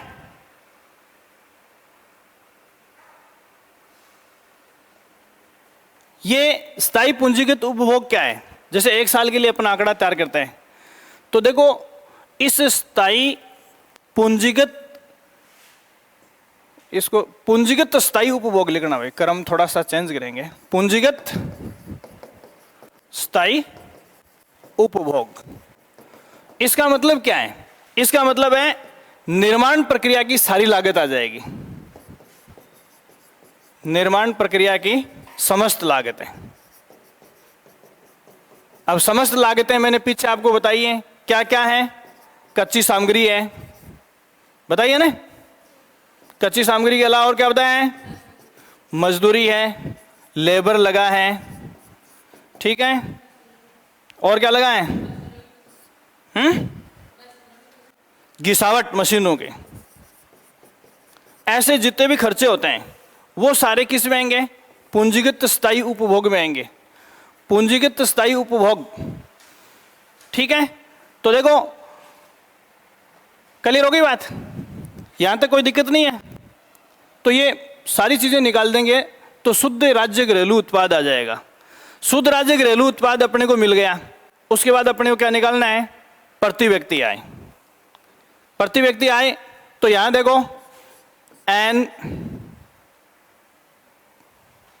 NSDP है ना, शुद्ध राज्य घरेलू उत्पाद, ये अभी यही तो निकाला अपन ने। शुद्ध राज्य घरेलू उत्पाद से हम क्या निकालेंगे, NSI, net state income. Net state income, net state income वैसे निकालेंगे जैसे फॉर्मूला मैंने आपको ऊपर बता दिया। नेट स्टेट इनकम निकालने के लिए सब्सिडी और टैक्सेस को एडजस्ट करेंगे, ठीक है। नेट स्टेट इनकम अपने को मिल गई तो उसमें अपन क्या निकालेंगे, PCI। वही चीजें बता रहा हूं वापस एक बार। PCI निकालने के लिए हमने क्या, वहां मैंने राष्ट्र की बात कर रहे हैं तो NI लिख दिया, और राज्य की बात कर रहे हैं तो NSI लिख दिया। NSI में किसका भाग देंगे, जनसंख्या का भाग देंगे। जनसंख्या कौन सी, मध्यवर्षीय। दोबारा लिखने की जरूरत नहीं है, मैं अभी एक सवाल करवाऊंगा आपको, उसके लिए ये सब कर रहा हूं। मध्यवर्षीय, क्लियर हो गई बात। अब देखो आंकड़ा धीरे धीरे प्रति व्यक्ति आय का हर साल बढ़ता है। अब देखो यहां ये जो आंकड़े हैं, संख्या आपसे पूछी जाएगी तो 99.99% प्रचलित कीमतों पर ही पूछते हैं। बहुत कम चांसेस होते हैं, कभी कभार दिन खराब होते हैं तो क्या होता है, स्थिर कीमतों पर पूछ लेते हैं। 99.99% आंकड़े प्रति व्यक्ति आय के किस पर पूछते हैं, प्रचलित कीमतों पर। प्रचलित कीमतों में और स्थिर कीमतों में जो प्रति व्यक्ति आय होती है उसमें काफ़ी अंतर होता है। क्यों, जैसे अभी मैंने आपको बताया कि राजस्थान में हम आंकड़ा 2011-12 का लेकर चल रहे हैं स्थिर कीमतों पर, तो 2011-12 में प्रति व्यक्ति आय के आंकड़े कम थे, आज कितने ज़्यादा हैं। तो यहाँ इससे पहले जो सवाल मैं आपको बता रहा हूँ, प्रति व्यक्ति आय जिसका सूचक है, सवाल देखो, प्रति व्यक्ति आय PCI जिसका सूचक है, प्रति व्यक्ति आय जिसका सूचक है। पहला ऑप्शन आप इसमें लिखेंगे जीवन स्तर का, जीवन स्तर का। बी में आप लिखेंगे संपन्नता का, और कल्याण का, और डी में उपयुक्त सभी का।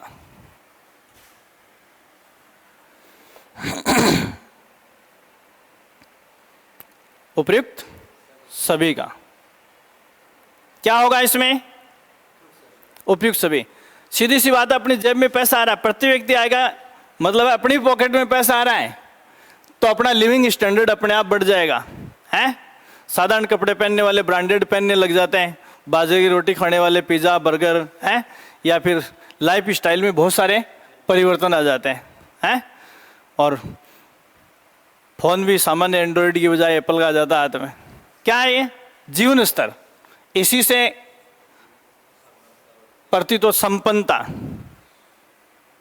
ठीक है, और कल्याण, ये सब चीजें किस पर डिपेंड करती हैं, प्रति व्यक्ति। तो प्रति व्यक्ति आय किसका सूचक है, आदमी के जीवन स्तर का, आदमी की संपन्नता का, और अपने वेलफेयर या कल्याण का। इन चीजों का क्या है, ये सूचक है, ठीक है। ये चीजें क्या है, अब आप लोगों के जहां इकोनॉमिक्स सिलेबस में है, अर्थशास्त्र का चैप्टर, जैसे सेकंड ग्रेड में है, बाकी सारी परीक्षाओं में है, तो चैप्टर में चैप्टर के कोटे में ये चीज़ें पूछ लेते हैं। करंट अफेयर के कोटे में जो चीज़ पूछते हैं इस चैप्टर से वो होता है डेटा। अब ये चीज़ें तो ज़िंदगी में कभी नहीं बदलेंगी, आपको बता दूँ मैंने आपको जो लिखाया है ये परमानेंट रहेंगे। अब इनसे संबंधित डेटा जो हैं वो हर साल इकोनॉमिक सर्वे में बदल जाते हैं। तो अभी जो चीज़ मैं आपको बता रहा हूँ वो आप एक बॉक्स में बंद कर लेना, तो जब भी आप करो तो उसके ऊपर ये डाटा चेंज करके पर्ची चिपका दो, नोट्स यही चल जाएगा आपका, ठीक है ना। तो आप इसमें पहले लिखो राज्य की GSDP, राज्य की GSDP अथवा अर्थव्यवस्था का आकार। केवल राजस्थान की बात करेंगे, राजस्थान की GSDP या अर्थव्यवस्था का आकार। अर्थव्यवस्था का आकार, यह है 11.96 लाख करोड़। 11.96 लाख करोड़। ये 2021-22 की इकोनॉमिक सर्वे में, अब ये आंकड़ा किसका बता रहा है? अब बताओ, देखें, वापस जाओ उस चैप्टर पे। 11.96 लाख करोड़ किसको बता रहा है? 2021-22 में 1 अप्रैल 2021 से 31 मार्च 2022 तक राजस्थान की भौगोलिक सीमाओं के भीतर उत्पादित वस्तुओं और सेवाओं के मौद्रिक मूल्य का योग है। ये समझ गए आप कि 21-22 के वित्तीय सेशन में राजस्थान की भौगोलिक सीमाओं में जो उत्पादित वस्तुएं और सेवाएं हैं उनकी मुद्रा वैल्यू क्या है? 11.96 लाख करोड़ रुपए। यह अपनी अर्थव्यवस्था का आकार है। ठीक है, क्लियर हो गई बात? पहला जो डाटा मैंने आपको बताया, देखो भारत की जो जीडीपी है, भारत की जीडीपी का आकार 232.15 करोड़ है। नीचे कोष्टक में लिखना, इससे अगली बात समझ में आएगी। भारत की जीडीपी का आकार या भारत की अर्थव्यवस्था का आकार 232.15 लाख करोड़ रुपए। अब ये देखो, राजस्थान की परीक्षाओं की आप तैयारी करते हो तो भारत वाला डाटा आपको याद रखने की जरूरत नहीं है, लेकिन आप यूपीएससी की तैयारी कर रहे हो तो इसके साथ ये डाटा आपको तैयार करना पड़ेगा। मैं यहां अगला लिखा है, क्यों है ये आपको लिखा है? इसलिए है कि अगले सवाल को समझने में मदद करेगा ये आपको। देखो 232.15 लाख करोड़ में से राजस्थान की हिस्सेदारी कितनी है जीडीपी में? भारत की जीडीपी में हिस्सेदारी 11.96 लाख करोड़ है। परसेंटेज में कन्वर्ट करोगे तो 11.96 अपॉन 232.15 मल्टीप्लाई 100, 100 से गुणा करोगे तो भारत की अर्थव्यवस्था में या भारत की जीडीपी में राजस्थान की हिस्सेदारी कितने प्रतिशत है? तो 5 पॉइंट समथिंग आएगी। कितनी आएगी भाई? यह जैसे 100 में से 5% हो गई तो 200 में से ये लगभग 12 के आसपास है, 232 में से तो 5 पॉइंट समथिंग, और ये आएगी 5.15 के आसपास। ठीक है, तो आप देखो भारत की अर्थव्यवस्था में राजस्थान की अर्थव्यवस्था की हिस्सेदारी या भारत की जीडीपी के सापेक्ष या जीडीपी में राजस्थान की जीडीपी की हिस्सेदारी प्रतिशत में कितनी है? 5.15%। तो अगला सवाल ये इंपॉर्टेंट है। भारत की अर्थव्यवस्था में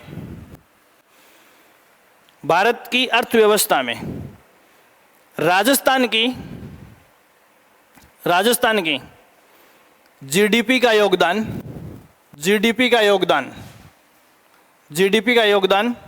5.15% है। ये 5.15% कैसे आया? तो आपको पता है ये ऐसे आया, 11.96 अपॉन 232.15 मल्टीप्लाई 100। इस फॉर्मूले से लगभग ये आएगा। तो 5% के आसपास भारत की अर्थव्यवस्था में हिस्सेदारी किसकी है? ठीक है, अब जैसे अपनी जनसंख्या कितनी है? पॉपुलेशन लगभग 7 करोड़ के आसपास है अपने, और भारत की पॉपुलेशन कितनी है? 140 के आसपास है। अब जैसे अभी 6.65 के आसपास 2011 में थी, अभी जैसे 7 करोड़ बता रहा हूं, तो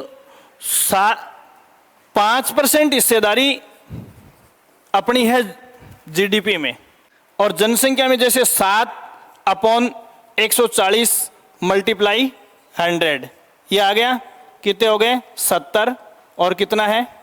5%। कितना गजब का संयोग है।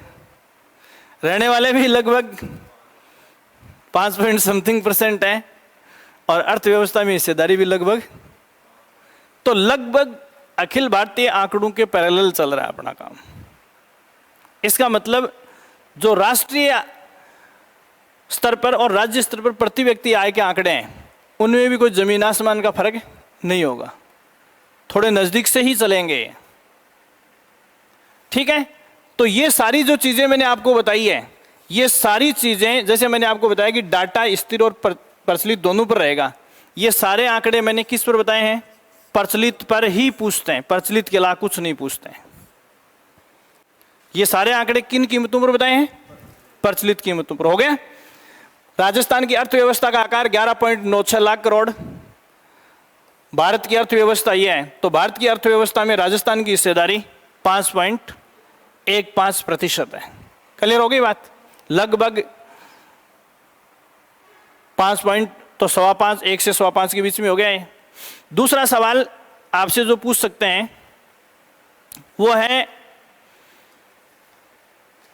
अगर मान लो स्थिर कीमतों पर आपसे पूछ लिया जाए, बाय द वे, तो मैं लिखा देता हूं स्थिर कीमतों वाले को ज्यादा आपको फोकस नहीं करना है, तो इसमें लिखो स्थिर कीमतों पर जीएसडीपी, स्थिर कीमतों पर जीएसडीपी। स्थिर कीमतों पर जीएसडीपी है 11.04%, 11.04%। ठीक है। और देखो भारत की है 9.2%।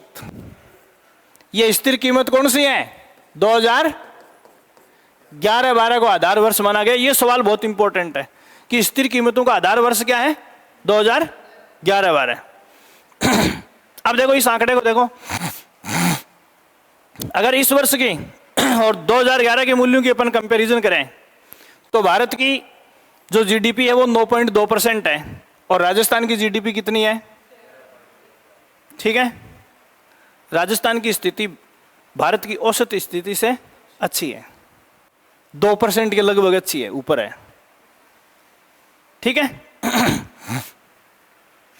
नेक्स्ट आप इसमें देखेंगे एनएसडीपी, मतलब शुद्ध राज्य घरेलू उत्पाद। यह भी मैंने आपको बताया, पीछे परिभाषा बताई है ना, शुद्ध राज्य घरेलू उत्पाद, NSDP, net state domestic production. इसको आप दोनों आधारों पर देखोगे, यह है प्रचलित कीमतों पर और स्थिर कीमतों पर। प्रचलित और स्थिर कीमतों का आधार वर्ष वही है। ठीक है। यहां प्रचलित कीमतों पर है 18.01% और स्थिर कीमतों पर है ये 11.05%। तो देखो राजस्थान की जीएसडीपी और एनएसडीपी स्थिर कीमतों पर कोई खास फर्क नहीं है। ऊपर मैंने कितना लिखा है? 11.04 और यहां कितना लिखा है? 11.05।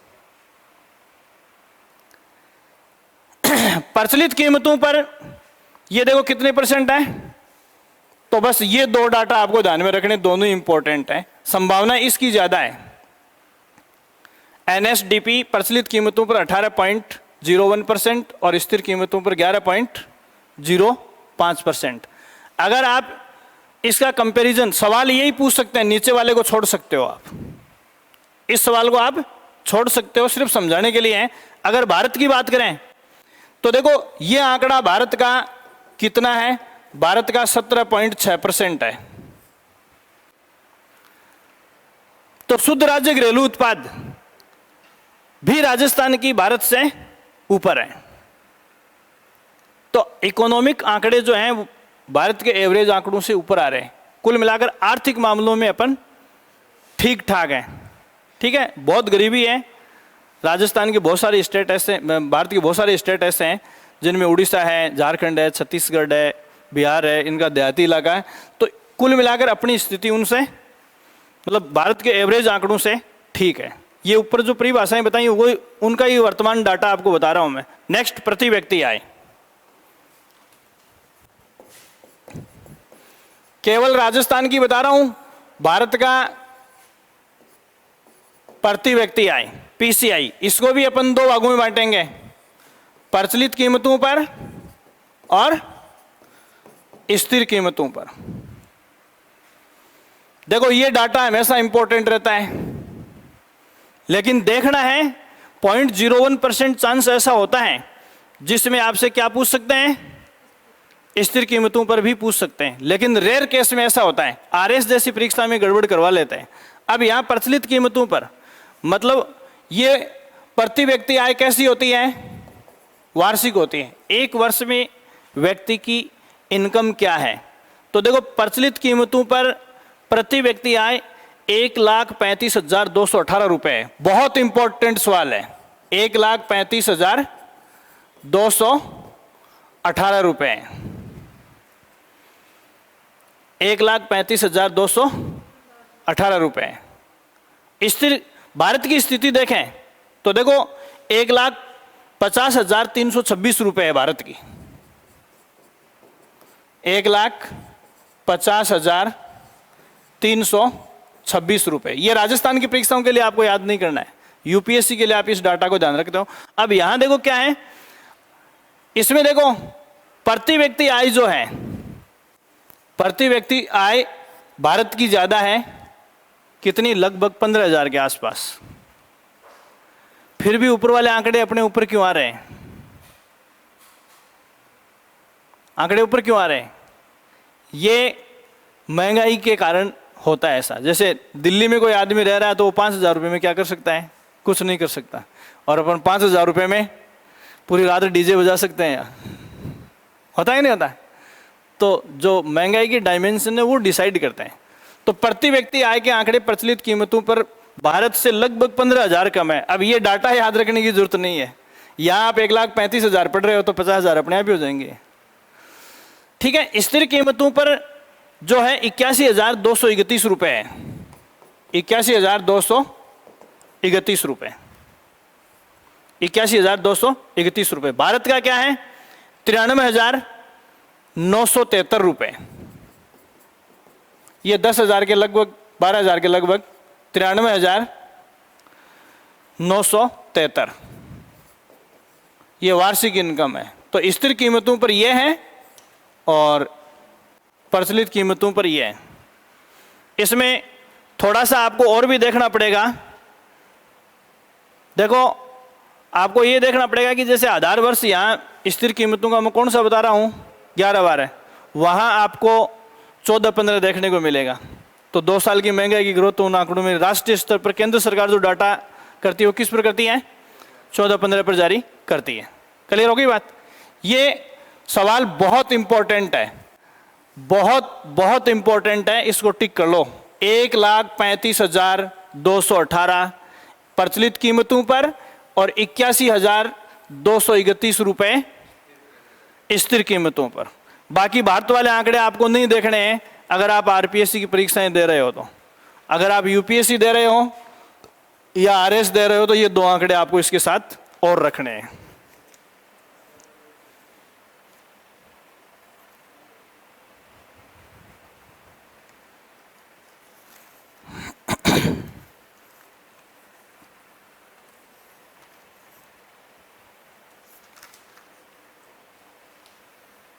अगला सवाल आप इसमें लिखेंगे मूल सांख्यिकी, या इसको जगह जगह अपन ने क्या स्थिर और प्रचलित कीमत मूल्य लिखा है ना, तो इसको मूल सारे नहीं लिख के केवल एक मीनिंग लिख लो, मूल्य सांख्यिकी। मूल्य की बात कर रहे हैं स्थिर और प्रचलित मूल्यों पर। तो मूल्य सांख्यिकी क्या है?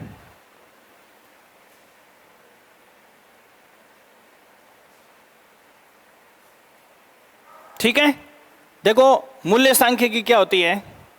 अभी अपने निश्चित क्षेत्र की बात की है, राज्य है या राष्ट्र है, तो किसी निश्चित क्षेत्र पर निश्चित समयावधि में वस्तु और सेवा दोनों शामिल किए, वस्तु और सेवाओं के मूल्यों में जो सापेक्ष परिवर्तन होता है उसको हम क्या कहते हैं, मूल्य सूचकांक कहते हैं।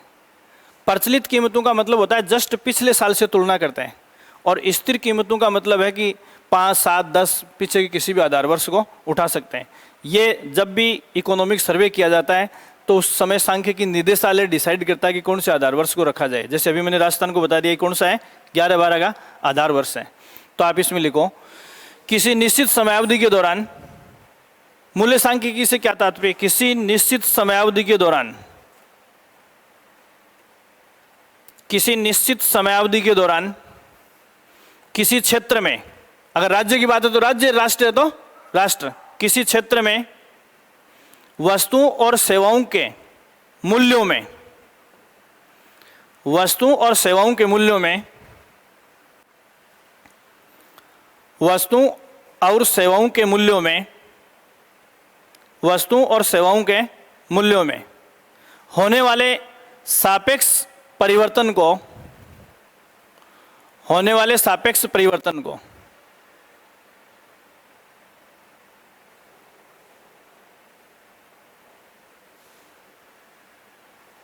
को मूल्य सूचकांक कहा जाता है। मूल्य सूचकांक कहा जाता है। ठीक है। मूल्य सूचकांक के दो महत्वपूर्ण संकेतक हैं। दो महत्वपूर्ण संकेतक या सूचक हैं। दो महत्वपूर्ण संकेतक या सूचक हैं। इस बात को बिल्कुल आराम से समझो। मैंने आपको बताया मूल्य सांख्यिकी या मूल्य सूचक क्या है। तो किसी, अपन कहते हैं जैसे हरियाणा में डीजल पेट्रोल सस्ता है, तो ये सापेक्ष अंतर किसकी वजह से है? मूल्य सांख्यिकी की वजह से है। मूल्य सूचकांक के संबंध में अपन दो महत्वपूर्ण सूचकांक पढ़ेंगे। तो पहले आप मोटे तौर पर यह ध्यान में रखें कि रेट्स जो है वो मोटे तौर पर अपने सामने दो टाइप की होती है। वो होती है थोक और खुदरा। खुदरा का मतलब होता है रिटेलर। जैसे थोक का मतलब है ये बनिए जहां से एक बड़े लॉट में खरीद के लाते हैं सामान, तो इनको सस्ता मिलेगा। फिर अपन एक एक कस्टमर जिस काउंटर से खरीदते हैं वो रिटेलर काउंटर या खुदरा काउंटर है। ठीक है।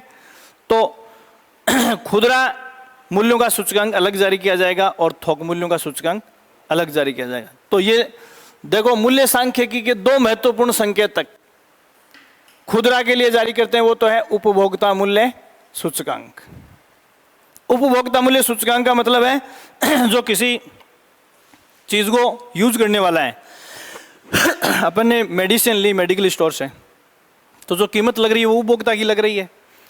मेडिकल स्टोर वाला जिस एजेंसी से लेकर आ रहा है उस पर कौन सी लग रही है? थोक। ठीक है ना। तो आप इसमें वो दो सूचकांक कौन से हैं? पहला लिखो उपभोक्ता मूल्य सूचकांक।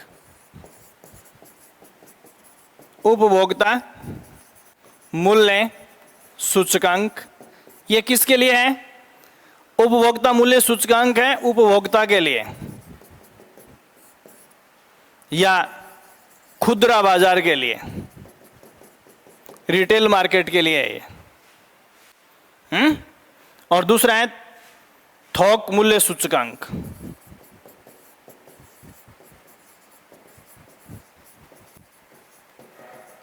तो देखो, मूल्य सांख्यिकी के लिए अर्थव्यवस्था में मुख्यतः दो सूचकांक तैयार किए जाते हैं। ठीक है। और ये दो सूचकांक कौन से होते हैं? ये किसके लिए है? ये थोक व्यापारियों के लिए है, थोक बाजार के लिए। ये राजस्थान सरकार दोनों ही सूचकांक सिंस 1957 से राजस्थान में ये सूचकांक कब से जारी किए जा रहे हैं? 1957 से जारी किए जा रहे हैं।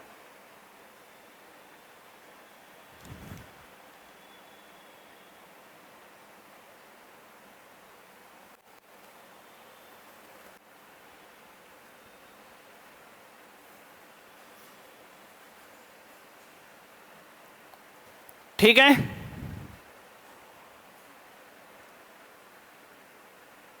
अब जो लोग थोक में खरीदने वाले हैं ना, उनकी नजरें हमेशा टीवी के ऊपर शेयर मार्केट की खबरों पर जुड़ी रहती है, टिकी रहती है। फिर जो बड़ा लॉट में खरीदने वाले हैं, इसका मतलब थोक मूल्य सूचकांक जो है वो मासिक ही तैयार किए जाते हैं। हर महीने के तत्कालीन उतार चढ़ावों को या मूल्यों के व्यापक उतार चढ़ाव को कौन सा दर्शाता है? थोक मूल्य सूचकांक। बड़े व्यापारियों के सामने हमेशा भाव देखने के लिए टीवी उनके सामने चलता रहता है।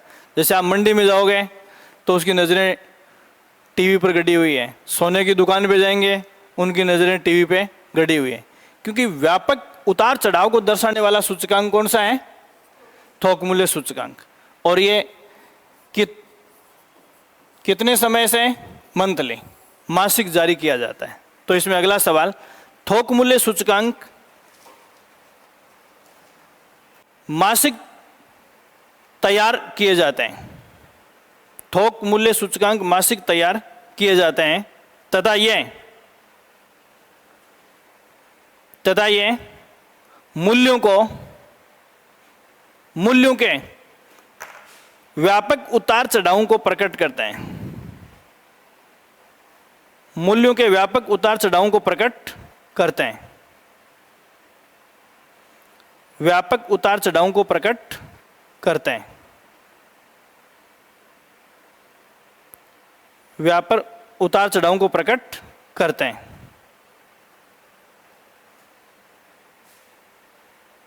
ठीक है, अब देखो सरकार की पॉलिसी है, मुद्रा कोषीय नीति है, उनका इनमें से ज्यादा किस पर फर्क पड़ेगा?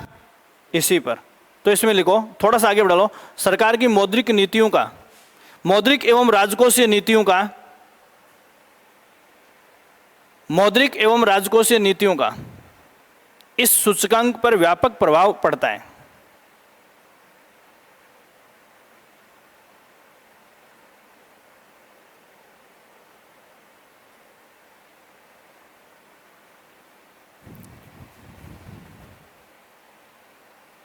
राजकोषीय नीतियों का व्यापक प्रभाव पड़ता है। तो राज्य की जो पॉलिसी, आर्थिक नीतियां, उनका बहुत बड़ा प्रभाव इन पर पड़ता है। ठीक है, ये चीजें आपको सिंपली देखनी है। अगर आप आरएस की परीक्षा दे रहे हो तो आपके लिए एक डाटा और ध्यान में रखना है। थोक मूल्य सूचकांक जो है, इस इंडेक्स में वस्तुओं की संख्या निश्चित होती है और ये समय समय पर बदलती रहती है। अभी राजस्थान में थोक मूल्य सूचकांक 154 वस्तुओं पर जारी किया जाता है। ठीक है ना, तो यदि आप लिखना चाहो तो लिख सकते हो, राज्य में अभी 154 वस्तुओं का थोक मूल्य सूचकांक जारी किया जाता है। अगर आप सेकंड ग्रेड तक की एग्जाम दे रहे हो तो ये डेटा आपके कोई काम का नहीं है, ये पहले ही बता दूं मैं आपको। इससे ऊपर यदि आप जा रहे हो या कोई डायनेमिक एग्जाम दे रहे हो तो उसके लिए जरूरी है। 154 वस्तुओं को शामिल किया गया है। ठीक है, थोड़ा सा 154 में देखो 75 प्राथमिक, 75 वस्तुएं प्राथमिक हैं, प्लस 69 विनिर्माण से जुड़ी हुई है,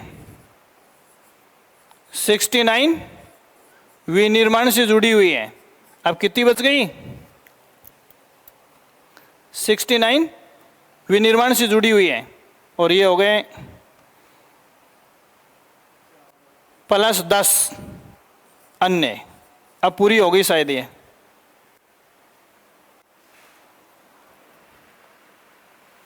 जिसमें ईंधन, लाइट, सोलर, ये सब चीजें आ जाती हैं।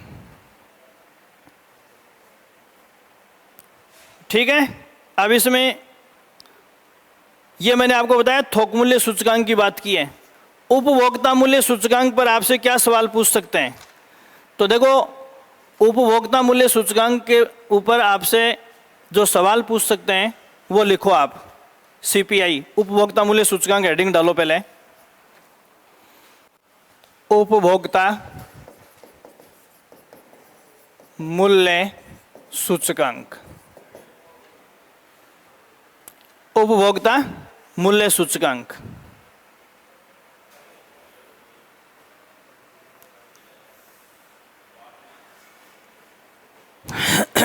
इस पर थोड़ा सा अपन इसको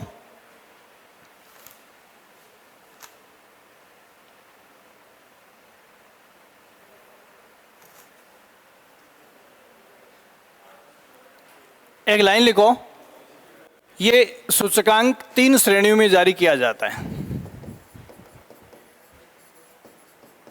अब इनके अंदर जाके आपको देखने की जरूरत नहीं है, अंदर का विश्लेषण देखने की जरूरत नहीं है। इसमें पहला सवाल देखो, आप लिखोगे 3 श्रेणियों में जारी किया जाता है। पहला इसमें लिखो औद्योगिक श्रमिकों के लिए उपभोक्ता मूल्य सूचकांक।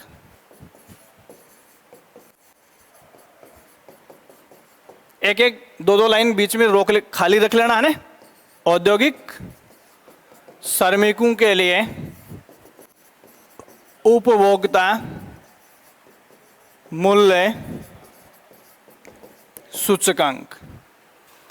औद्योगिक श्रमिकों के लिए उपभोक्ता मूल्य सूचकांक। दूसरा है कृषि श्रमिकों के लिए उपभोक्ता मूल्य सूचकांक। दो दो लाइन खाली रख लेना है ना। कृषि श्रमिकों के लिए उपभोक्ता मूल्य सूचकांक। और लास्ट वाला है सामान्य उपभोक्ता मूल्य सूचकांक। सामान्य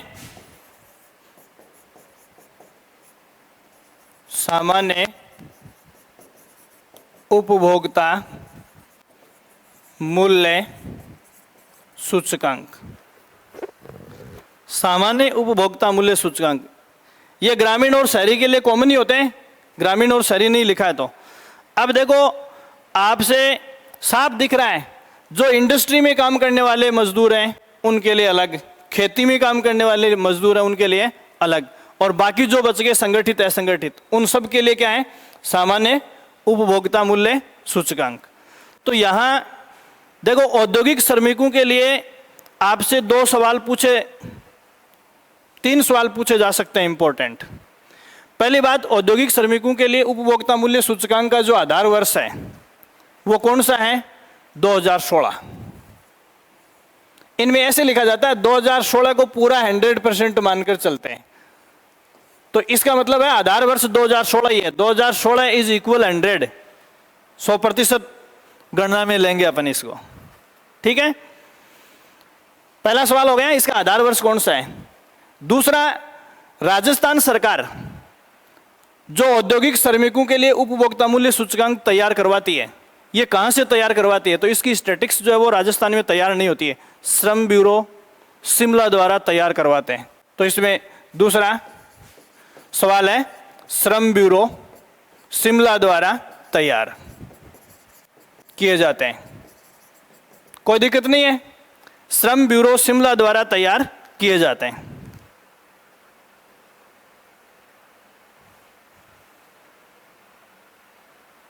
ठीक है। अब देखो जो बड़ी चीज है, आपसे इस साल जो इंपॉर्टेंट बात पूछी जा सकती है, औद्योगिक श्रमिकों के लिए उपभोक्ता सूचकांक राजस्थान के 3 सेंटरों से जारी किए जाते रहे हैं और इस बार भी 3 सेंटरों से ही जारी किए गए हैं। लेकिन इनमें बड़ी बात क्या है, देखो पहले अजमेर, भीलवाड़ा और जयपुर से किए गए थे। अजमेर, भीलवाड़ा व जयपुर। आपकी गाइड से आपसे जो गलती हो सकती है, ये गलती है, इंट्रोगेट कर रहा हूं, ध्यान देना है इसके ऊपर।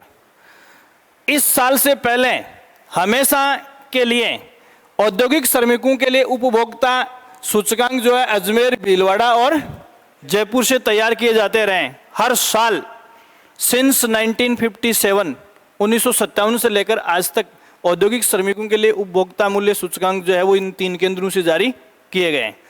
इस साल की इकोनॉमिक सर्वे में बदलाव हो गया है, केंद्र तो अब भी 3 है, ठीक है। तो देखो पहले यहां से जारी होते थे पहले, अब अजमेर की जगह अलवर कर लो, तो ये हो गया अलवर, जयपुर, भीलवाड़ा।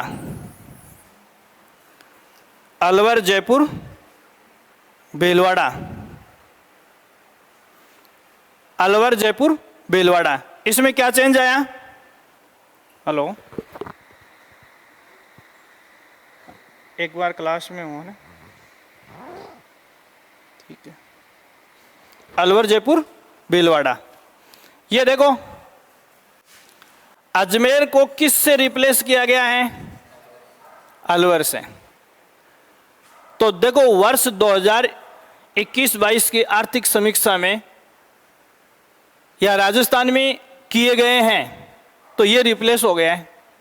आपको 1957 से लेकर आज तक की जो इकोनॉमिक सर्वे है सब में क्या मिलेगा? अजमेर मिलेगा। समझ में आ गई बात? ये चीज आपको ध्यान में रखनी है। दूसरा आप इसमें देखोगे, इसमें 3 सवाल बताएं। औद्योगिक श्रमिकों के लिए आधार वर्ष 2016 है। फिर इधर मैंने आपको बताया कहाँ से शुरू, शिमला श्रम ब्यूरो शिमला से तैयार करवाते हैं, राजस्थान का आर्थिक निदेशालय इनको तैयार नहीं करता, इसलिए इंपॉर्टेंट है। तीसरा, हमेशा यहाँ से इन 3 केंद्रों से जारी करते हैं, इस बार इन 3 केंद्रों से जारी किया गया, एक को चेंज कर दिया है। अजमेर की जगह औद्योगिक श्रमिक सूचकांक अब किससे जारी किए जाने लग गए हैं? अलवर से जारी किए जाने लगे हैं। दूसरा, कृषि वाले में लिखो, कृषि वाले में आधार वर्ष लिखोगे 1986-87 इज इक्वल 100, ये आधार वर्ष है। कृषि श्रमिकों के सूचकांक 1986-87 के सापेक्ष जारी किए जाते हैं, और ये भी कौन जारी करता है? श्रम ब्यूरो शिमला। श्रम ब्यूरो शिमला द्वारा जारी किए जाते हैं, श्रम ब्यूरो शिमला द्वारा जारी किए जाते हैं।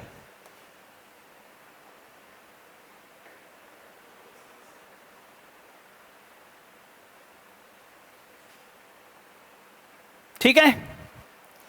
अब तीसरा क्या है? सामान्य उपभोक्ता मूल्य सूचकांक, इनका आधार वर्ष है 2012। आधार वर्ष 2012 इज इक्वल 100। ठीक है। और इनमें मेन और आखिरी सवाल जो ध्यान में रखना है, इनको श्रम ब्यूरो शिमला द्वारा तैयार नहीं किया जाता है। ये कौन तैयार करता है? तो लिखो, राष्ट्रीय सांख्यिकी कार्यालय। राष्ट्रीय सांख्यिकी कार्यालय एवं भारत सरकार के ग्रामीण व शहरी मंत्रालय मिलकर जारी करते हैं। ग्रामीण व शहरी मंत्रालय मिलकर जारी करते हैं। ग्रामीण व शहरी मंत्रालय मिलकर जारी करते हैं, मिलकर जारी करते हैं।